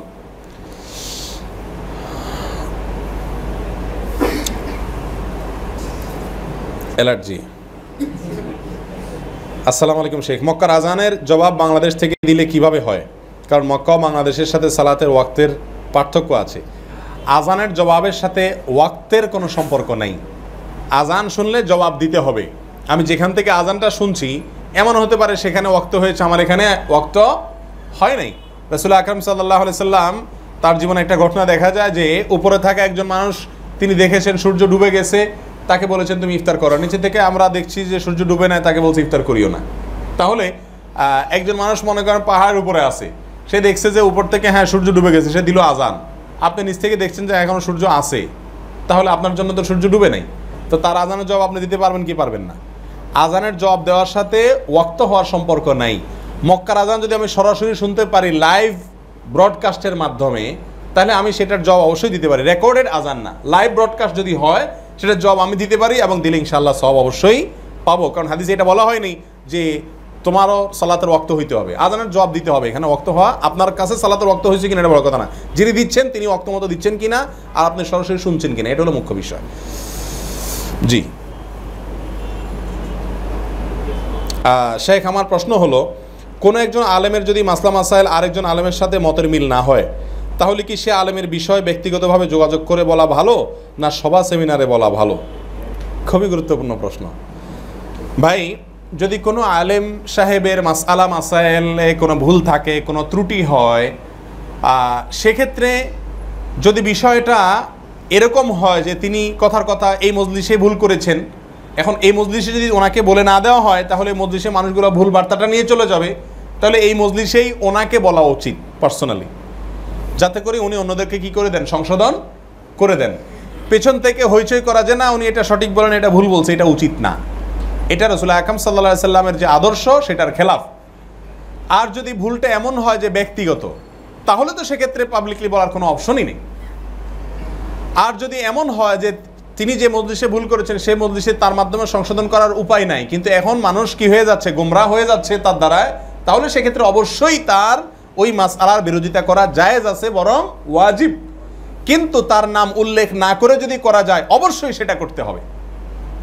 নাম উল্লেখ না করে যদি সংশোধন করা যায় মানুষের, তাহলে সেটাই করতে হবে। আজকাল এইটাকে আমরা সবাই জানি যে কারোর ভুল ত্রুটি হলে, আকীদাগত ভুল বা মাসালাগত বড় কোনো ভুল যদি থাকে এবং তিনি সেটা প্রচার করেন মানুষের মধ্যে, তাহলে তার সেই ভুলের বিরুদ্ধে মানুষকে সচেতন করা জরুরি এবং এই গীবত করা ওয়াজিব। এই মাসআলা থেকে আমরা আজকাল এতটাই দুয়ার প্রশস্ত করে ফেলেছি যে এখন সমস্ত আলেমরা একে অন্যের, বা সমস্ত সবাই তো আর না, অনেক আলেমরাই সমস্ত আলেমদেরই নাম ধরে সমালোচনা করাকে কি মনে করেন, জায়েজ মনে করেন। এটা উচিত না।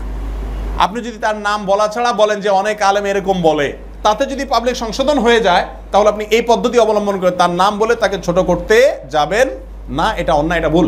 রাসূল আকরাম সাল্লাল্লাহু আলাইহি সাল্লামের জীবনে দেখা যায় কোনো ব্যক্তি ভুল করেছেন, তিনি মিম্বরে এসে বলতেন, তোমাদের কি হলো যে আমি তোমাদের মধ্যে কাউকে কাউকে দেখি এমন এমন করে। তিনি চাইলে বলতে পারতেন না, কিন্তু বলেন না, কথাটা বলে দেন যাতে করে যার ভুলটা হয়েছে সে সংশোধিত হয়ে যায়, পাশাপাশি অন্যরাও সংশোধিত হয়ে যায়। এই জন্য কোনো আলেমের ভুল দেখলে তার নাম বলা ছাড়া যদি তার ভুলটাকে বলে সংশোধন করা যায়, অবশ্যই সেই পদ্ধতি অবলম্বন করা উচিত। কারণ কোনো মুসলমানের ইজ্জত, এটা হারাম, এটাকে নষ্ট করা কি নাই, জায়েজ নাই। আল্লাহ তাআলা আমাদেরকে বুঝার তৌফিক দান করুন। তারাবির সালাত 8 বা 20 রাকাত নিয়ে কাদা ছোড়াছুড়ি না করে দেশের সকল হাফেজ ও মসজিদ কমিটির সদস্যদেরকে কি বলা যায় না যে সকল হাফেজ ধীরস্থিরভাবে তার তিল সহকারে দীর্ঘ সময় নিয়ে আমরা সালাত আদায় করব? অত্যন্ত চমৎকার প্রস্তাব। এই কথাটাই তো বলতে চাইছি আমরা। তারাবি সালাতের রাকাত 8 না 20, এই বিতর্কের চাইতে অনেক বেশি জরুরি। এটা কোনো বিতর্কের বিষয়ই হওয়া উচিত না, বরং হওয়া উচিত এটা তারাবির সালাত কত ধীরস্থিরতার সাথে হওয়া উচিত, কত আস্তে আস্তে হওয়া উচিত, কত সুন্দর হওয়া উচিত। 8 পড়ছেন না 20 পড়ছেন মুখ্য নয়, মুখ্য হইল আস্তে পড়ছেন না জোরে পড়ছেন।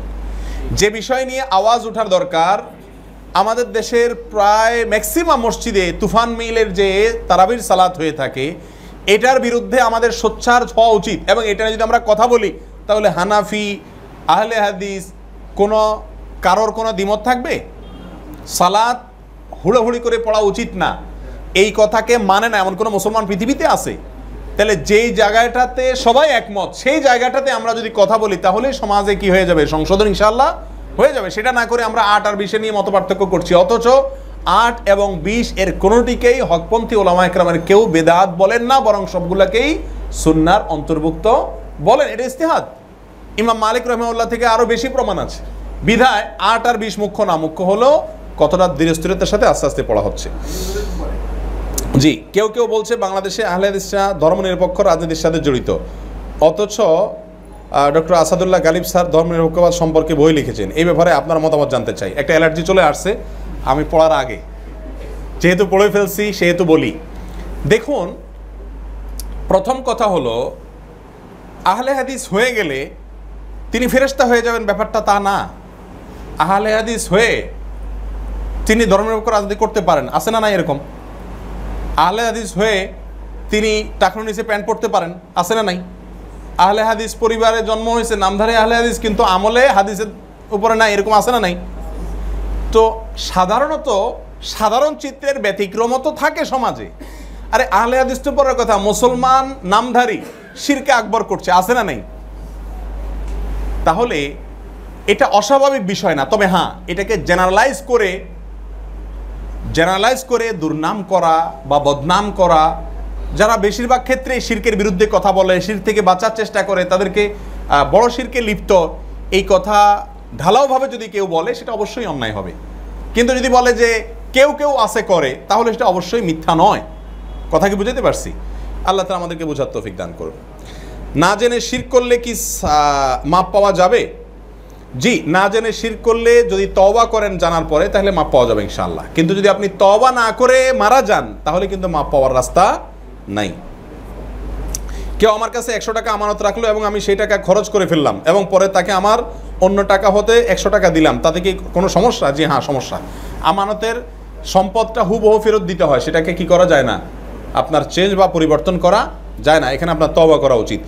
আমাদের দেশীয় হিসাবে ফিতরার পরিমাণ কতটুকু? ফিতরার পরিমাণ তো কোনো দেশের জন্য আলাদা হয় না। ফিতরার পরিমাণ তো আপনি খাদ্য দিয়ে যদি দেন তাহলে সার হিসাবে যেটা হবে সেটা দিবেন। 2.5 থেকে 3 কিলো চাউল দিয়ে দিলে আপনার ফিতরা আদায় হয়ে যাবে। দাড়ি কতটুকু রাখতে হবে? দাড়ি কতটুকু রাখতে হবে এর কোনো সীমা রাখা হাদিসে বলা হয় নাই। নবী সাল্লাল্লাহু আলাইহি ওয়াসাল্লাম বলেছেন আফুল্লুহা, তোমরা দাড়িকে লম্বা করো, দাড়িকে তোমরা ছেড়ে দাও। দাড়িকে ছেড়ে দিতে হবে, অর্থাৎ দাড়িকে লম্বা করতে হবে, এটা হলো মূল বিষয়। কিন্তু নির্দিষ্ট কোনো পরিমাণ দূর থেকে দেখা যায় এই পরিমাণ রাখলে হবে এরকম কোনো কথা নাই। বুখারী হাদিসে আসছে আব্দুল্লাহ ইবনে ওমর রাদিয়াল্লাহু তাআলা আনহু এক মুষ্ঠির পরে অতিরিক্ত অংশ কেটেছেন হজের সময়, বুখারীতে আসছে। এটা আব্দুল্লাহ ইবনে ওমর রাদিয়াল্লাহু তাআলা আনহু আমল পাওয়া যায়, কিন্তু রাসূল আকরাম সাল্লাল্লাহু আলাইহি ওয়াসাল্লাম থেকে কাটার বিষয়ে কোনো নির্দেশনা পাওয়া যায় না, বরং দাড়িকে লম্বা করতে বলা হয়েছে। অনেকগুলো প্রশ্ন একটা একটা করে, অনেকে 2-3টা করছেন, একটা করে দেই। রোজার নিয়ত কিভাবে করব? নাওয়াইতু আন আসুমা গাদান বলে। দেখুন, এ বিষয়ে বহু আলোচনা ইতিপূর্বে হয়েছে, লম্বা চড়া আলোচনার দরকার নেই। নিয়ত করা ফরজ, বলা ফরজ না।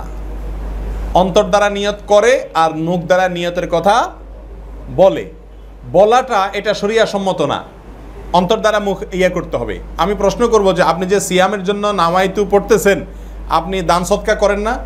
তো দান সদকা করার সময় বলেন নাওয়াইতু সদকা, এরকম দেখছেন কখনো? আপনি যখন গরিবরে 10 টাকা দেন, এটা ইবাদত না?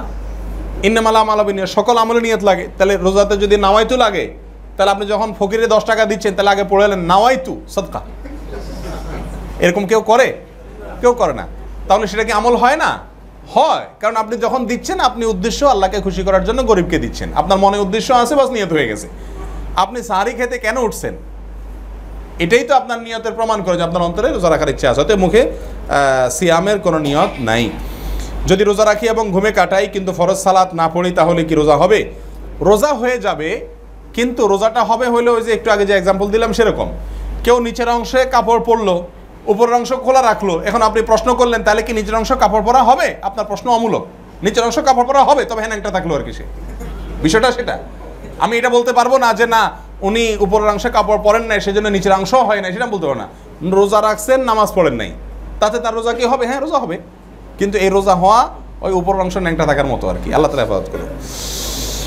একজন আমার কাছ থেকে কিছু টাকা পেত, কিন্তু এখন তিনি মারা গেছেন, তাই আমি তাকে টাকা দিতে না পারায় খুবই অনুতপ্ত। এখন আমার কি করব? আমার কি ক্ষমা পাবো? জি, ক্ষমা এত সহজ না। ক্ষমা হলো আপনি ওই টাকা তার সন্তান সন্ততি এবং ওয়ারিসদের কাছে পৌঁছায় দিবেন। যদি সে মারা যেয়ে থাকে, যদি তাদেরকে খুঁজে পাওয়া অসম্ভব হয়, তাহলে সেই পরিমাণ টাকা গরিবকে দান করে দিবেন। ওই ব্যক্তি সওয়াব পাবে সেই আশায়, তার আমলনামা যোগ হবে, সে আশায় দান করে দিবেন, তাহলে ইনশাআল্লাহ আপনি মুক্ত হয়ে যাবেন। আপনি এখন আল্লাহর কাছে কেঁদে কেটে মাপ চাই কোনো লাভ হবে না। পয়সা করি বা অন্যের হক মারলে ওইটা পরিশোধ করতে হয়, তারপর আল্লাহর কাছে মাপ চাইতে হয়।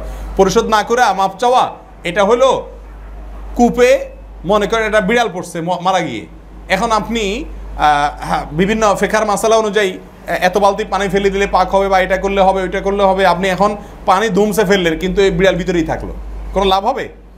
বিড়াল ফেলতে হবে, তারপরে পানি ফেলেন। বুঝে আসছে কিনা? অতএব কারোর টাকা দেনা আছেন, তার টাকা দেন তাকে, তার না পারলে ওয়ারিসদের দেন, ওয়ারিস পারলে গরিবদের দেন, তারপরে যে আল্লাহর কাছে মাপ চান। কাইন্দা কেটে মাপ চাইয়া বুড়া বয়সে দাড়ি রেখা সারা জীবন চুরিদারি করে আল্লাহর কাছে মাপ পাবেন, এটা বোকার স্বর্গে বাস, এটা সঠিক না।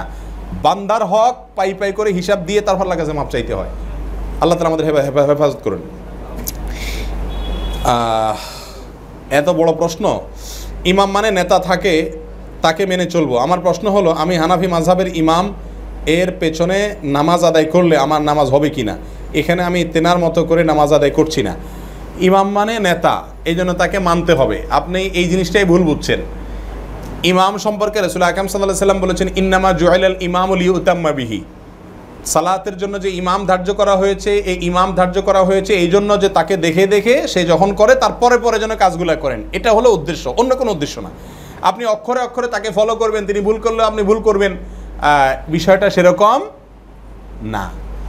এখানে ইমাম যদি ভিন্ন মাযহাবের হয়, ভিন্ন দৃষ্টিভঙ্গির হয়, তার পেছনে সালাত আদায় করা যাবে কি না? অবশ্যই যাবে, যাবে না শুধু পড়তে হবে।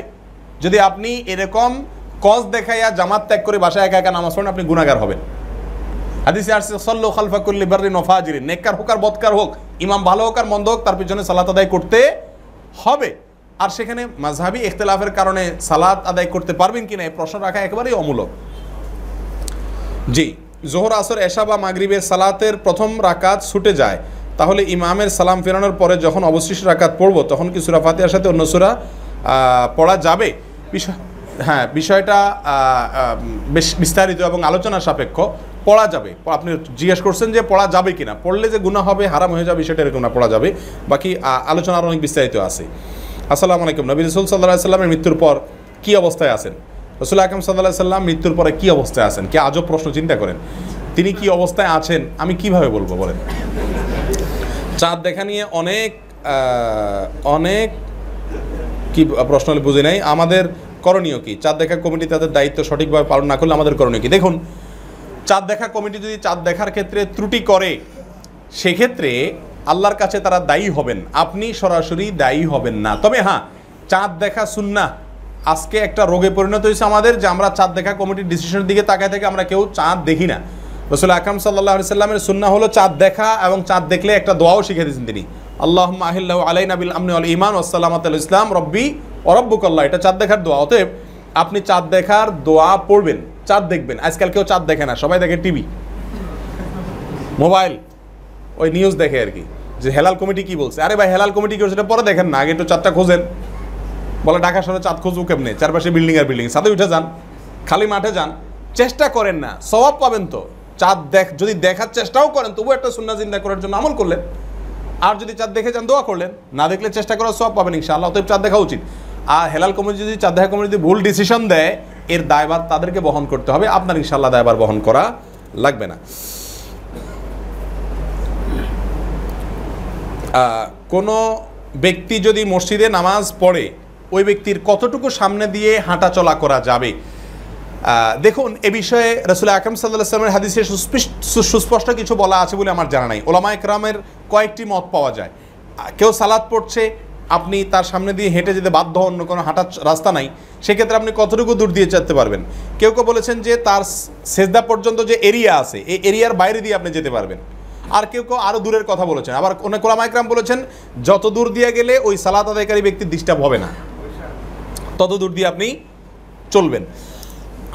তো এক্ষেত্রে সবচেয়ে নিরাপদ হলো যতটুকু দূর দেওয়া সম্ভব ততটুকু বেশি দূর দিয়ে যাওয়া, যাতে করে ওই ব্যক্তির সালাতে মনোযোগ নষ্ট না হয়। কিন্তু যদি আপনি করেন, তার সিজদার আওতার বাইরে দিয়ে চলেন, তাহলে মোটামুটি আশা করা যায় ইনশাআল্লাহ আপনি গুনাহ থেকে বেঁচে যাবেন। এক্ষেত্রে একটা কথা মনে রাখা দরকার, তা হলো এক্ষেত্রে তিনটা পদ্ধতি আছে। হাদিসে নিষিদ্ধ পদ্ধতি হলো ক্রস, মুরুর বলা হয়েছে যেটাকে, অর্থাৎ একজন নামাজ পড়ছেন, আপনি এক পাশ থেকে আরেক পাশে গেলেন, ক্রস করলেন, এটা নিষেধ। কিন্তু আপনি ওই ব্যক্তির বরাবর সামনে বসে আছেন, সেখান থেকে আপনি ডানে অথবা বামে সরে গেলেন, এটা কিন্তু নিষেধ না। অনেকে বসে থাকে, হ্যাঁ, অন্যদের চলাচলের সুবিধার জন্য আপনি বসে আছেন, সেটা খুব ভালো। কিন্তু আপনি যদি মনে করেন যে বেটা আমার পিছনে খুঁটে গাড়াই দিছে, এখন আমি সরতেও পারতেছি না, বারবার তাকাচ্ছেন আর কই মাছের মাথা চাপাচ্ছেন, এটা উচিত না। এটা আপনি মাসালা না জানার কারণে নিজে মাথা, মানে কই মাছের মাথা চাপাচ্ছেন, দরকার নেই মাথা চাপানেন। আপনার বরাবর পিছনে কেউ সালাত আদায় করছে, আপনি ডানে অথবা বামে কি করেন, হেঁটে চলে যান, এটা জায়েজ আছে। অথবা অনেক সময় দেখা যায় একজন পিছনে সালাত আদায় করছে, এদিকে একামতের প্রস্তুতি চলছে, তখন কাতারে ফাঁকা থাকে, ওই তার বরাবর কেউ আসে না, না পাশ থেকে ওই বরাবর এসে দাঁড়ানোতে কোনো অসুবিধা নেই। মুরুর হাদিসে নিষেধ। মুরুর মানে হলো ক্রস, এক পাশ থেকে আরেক পাশে যাওয়া, তার সামনে যেয়ে দাঁড়িয়ে যাওয়া অথবা সামনে থেকে সরে যাওয়া, এটা কি না নিষিদ্ধ না। কোরআন হেদায়া টিভি চ্যানেল, এটাই দেখা যাবে কিনা? হেদায়া টিভি চ্যানেল কি, কোরআন টিভি চ্যানেল কি আমি জানি না, যার কারণে উত্তর দিতে পারতেছি না। মানে এগুলো কি, কাদের চ্যানেল বা কি দেখানো হয়? যদি ভালো কিছু হয়, ভালো চ্যানেল হয়, তাহলে দেখতে পারেন। আর যদি বেদাতি বা খারাপ কিছু থাকে তাহলে দেখা যাবে না। আমি কোনো মহিলা অথবা মেয়েকে সালাম দিতে পারবো?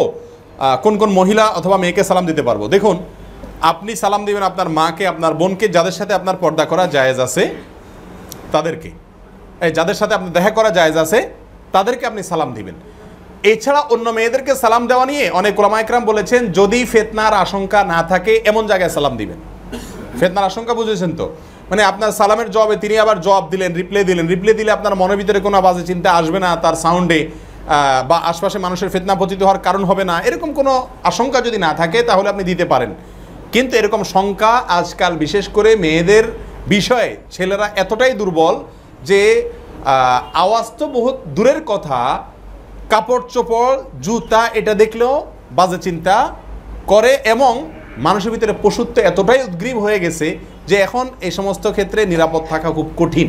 যদি এমন হয় যে সালাম দিলে আমি ফিতনার পতিত হবে, ফিতনা আশঙ্কা হবে, তার আওয়াজ শুনে আমার ভিতরে বাজে চিন্তা আসবে, তাহলে সেক্ষেত্রে আমরা সালাম দিব না। তবে সালাম মৌলিকভাবে দেবো মাহরামদেরকে, যাদের সাথে দেখা করা কি আছে, জায়েজ আছে, বাসা বাড়িতে তাদেরকে।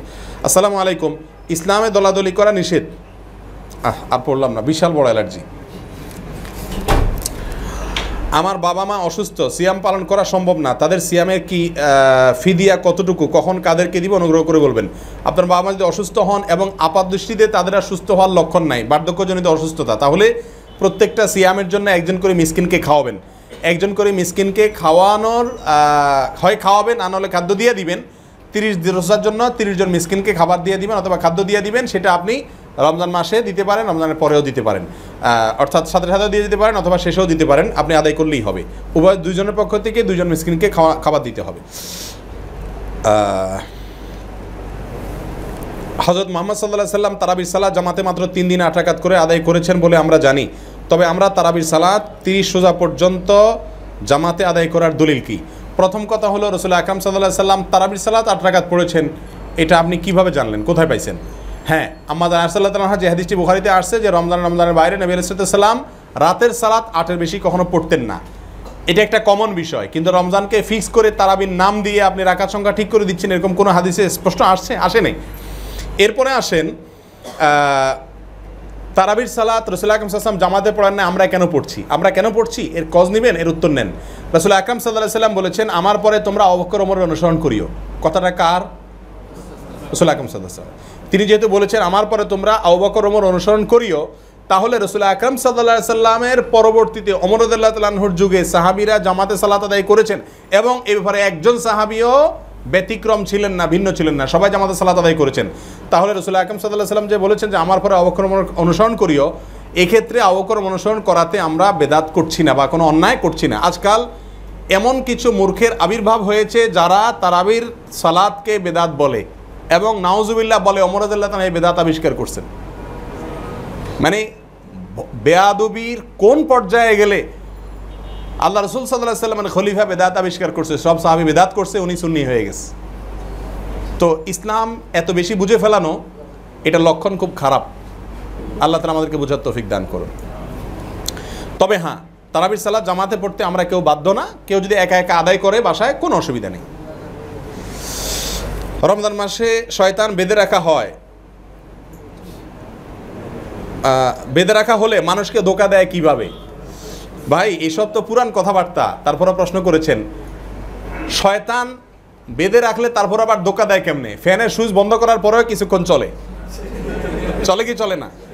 আগের গতিতে চলে না, কিন্তু কিছুক্ষণ তো শয়তান যে ডোজ দিয়ে গেছে রমজানের আগে, ওই ডোজ রমজান মাসে কিছুটা থাইকা যায় অনেক সময়। এক আর দ্বিতীয় উত্তর হলো শয়তান বাঁধছে, নফস তো বাঁধে নেই। মানুষকে মন্দ কাজের নির্দেশ শুধু শয়তানই করে না, শব্দ শয়তানকে দিয়েন না, আপনার নিজের নফসও মন্দ কাজের জন্য কি করে? প্ররোচিত করে। কোরআনে কারীমে আল্লাহ সুবহানাহু ওয়া তাআলা স্পষ্টভাবে বলেছেন ইন্নান নাফসা লাআম্মারাতুম বিসসু, মন্দ কাজের নির্দেশ করে কে? প্রত্যেকটা মানুষের প্রবৃত্তি। আপনার শয়তানকে বাঁধছে, বড়টারে বাঁধছে, কিন্তু ভেতরটা তো অবশ্যই আছে। এই জন্য কিছু কিছু দুষ্টামি এবং খারাপ কাজ আমরা দেখতে পাই। তারাবির নামাজ না পড়লে গুনাহ হবে কি না? না পড়লে গুনাহ হবে সেটা বলা যাবে না, তবে ইচ্ছাকৃতভাবে সালাত মানে তারাবির সালাত ত্যাগ করা উচিত না। হ্যাঁ, মাঝে মধ্যে আপনি বাদ দিলেন কোনো কারণে, যে অসুবিধা হবে না, ইনশাআল্লাহ রোজা হয়ে যাবে। অনেকে তারাবির নামাজ পড়তে না পারলে রোজা রাখে না। অনেক যুবক পোলাপানে জিজ্ঞেস করে রোজা রাখোস না কেন? তারাবি পড়তে হয় না আজকে। তো এটা মূর্খতা আর কি, সোজা কথা। আল্লাহ ইবাদত করুক। তারাবি না রাখা জরুরি, তারাবি জরুরি না, কিন্তু রোজা রাখা কি জরুরি। তারাবি ছাড়াও রোজা রাখা যায়। 5 ওয়াক্ত নামাজ, তবে সাথে সুন্নত নামাজ না পড়লে গুনাহ হবে কিনা? 5 ওয়াক্ত নামাজের সাথে সুন্নত নামাজ না পড়লে রাসূল আকরাম সাল্লাল্লাহু আলাইহি ওয়াসাল্লাম যে জিনিসগুলো নিয়মিত করতেন সেগুলো বিনা কারণে ছাড়া উচিত না কোনো মুসলমানের জন্য। তবে যদি কখনো কদাচিৎ ছুটে বা বাদ যায়, তাতে গুনাহ হয়ে যাবে, কবিরা গুনাহ হয়ে যাবে, এরকম বলাও যাবে না। আমাদের দেশে যে সময় ইফতার করি তা কতটুকু সঠিক? সঠিক সময় জানালে খুশি হব ইনশাআল্লাহ। সঠিক সময় তো হলো সূর্য ডুবার পরে। আপনি যখন নিশ্চিত হবেন সূর্য ডুবে গেছে তখন কি করবেন? ইফতার করবেন ইনশাআল্লাহ। যে সন্তান, হ্যাঁ আজান হোক আর না হোক, আজানের সাথে সম্পর্ক নেই, সম্পর্ক হলো সূর্য ডুবার সাথে। আজান মুয়াজ্জিন সাহেব একটু পরেও দিতে পারে, মুয়াজ্জিন সাহেব তো ইফতার করে তারপর আজান দেয় সাধারণত। তাহলে মুয়াজ্জিন সাহেবের আজান মূল বিষয় না, মূল বিষয় হলো মানে সূর্য ডুবছে এটা নিশ্চিত হওয়া। নিশ্চিত হয়ে গেলে আপনি ইফতার করে ফেলবেন। যে সন্তানের আকিকা করা হয় না বা বাবা মা কোনো কারণে সন্তানের আকিকা দিতে পারে না, সেই সন্তানের দোয়া বাবা মা পায় কিনা? অবশ্যই পাবে। সন্তানের আকিকা যদি বাবা মা দিতে না পারে তাহলে ওই সন্তানের দোয়া নাকি বাবা মা পাবে না, এরকম প্রশ্নকর্তার প্রশ্ন দ্বারা বোঝা আছে এরকম কোনো রসম রেওয়াজ বা কোনো ধারণা কোথাও আছে, এটা ভুল ধারণা। তাহলে গরিব মানুষ যাদের আকিকা দেওয়ার সামর্থ্য নাই এরা জীবনে ছেলে মেয়ের দোয়া পাবে না, এটা তো আজগুবি কথাবার্তা না, এটা ঠিক না, ভুল কথা। খুব বেশি লম্বা প্রশ্ন, সময় কম। আসসালামু আলাইকুম হযরত, শবে বরাতকে অনেকে বেদাত বলে, এটা কি ঠিক? শবে বরাতকে বেদাত বলে? হ্যাঁ, শবে বরাত এটা তো বেদাত। শবে বরাত এই শব্দ কোরআন হাদিসে কোথাও আসে নাই, শব্দ হলো লাইলাতুন নিসফে মিন শাবান। হ্যাঁ, তবে হ্যাঁ, শবে বরাত বা লাইলাতুন নিসফে মিন শাবান এই রাতে রাসূল আকরাম সাল্লাল্লাহু আলাইহি ওয়াসাল্লামের একটি হাসান সূত্রে হাদিস দ্বারা বোঝা যায় মানুষকে আল্লাহ সুবহানাহু ওয়া তাআলা সাধারণ ক্ষমা ঘোষণা করেন। এই জন্য ইবনে তাইমিয়া রাহিমাহুল্লাহ বলছেন এই রাতের ফজিলত আছে। কিন্তু এই রাতকে কেন্দ্র করে আমাদের দেশে যা হয় সেটার ম্যাক্সিমাম বিষয়কে বেদাত না বলে কোনো উপায় নাই। যেমন মসজিদে একত্রিত হতে হয়, না হলে ইমাম সাহেবের চাকরি থাকবে না, তারপরে দলবদ্ধভাবে দোয়া করতে হয়, ইবাদত বন্দেগী করতে হয়।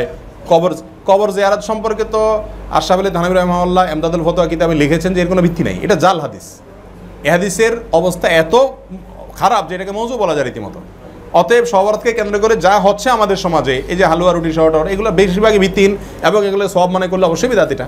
তবে হ্যাঁ, যেটুকু ফজিলত প্রমাণ আছে শুধু এটুকুই বলা যাবে, এর বাইরে না। আল্লাহ তাআলা হেফাজত করুক। সালাতে সিয়ামরত অবস্থায় দাঁত ব্রাশ করা যাবে কিনা গেছে উত্তর। বাচ্চাদের খেলার জন্য খেলনার পশু পাখি যেমন বিড়াল, বাঘ, হাতি অথবা পুতুল দেওয়া জায়েজ কিনা?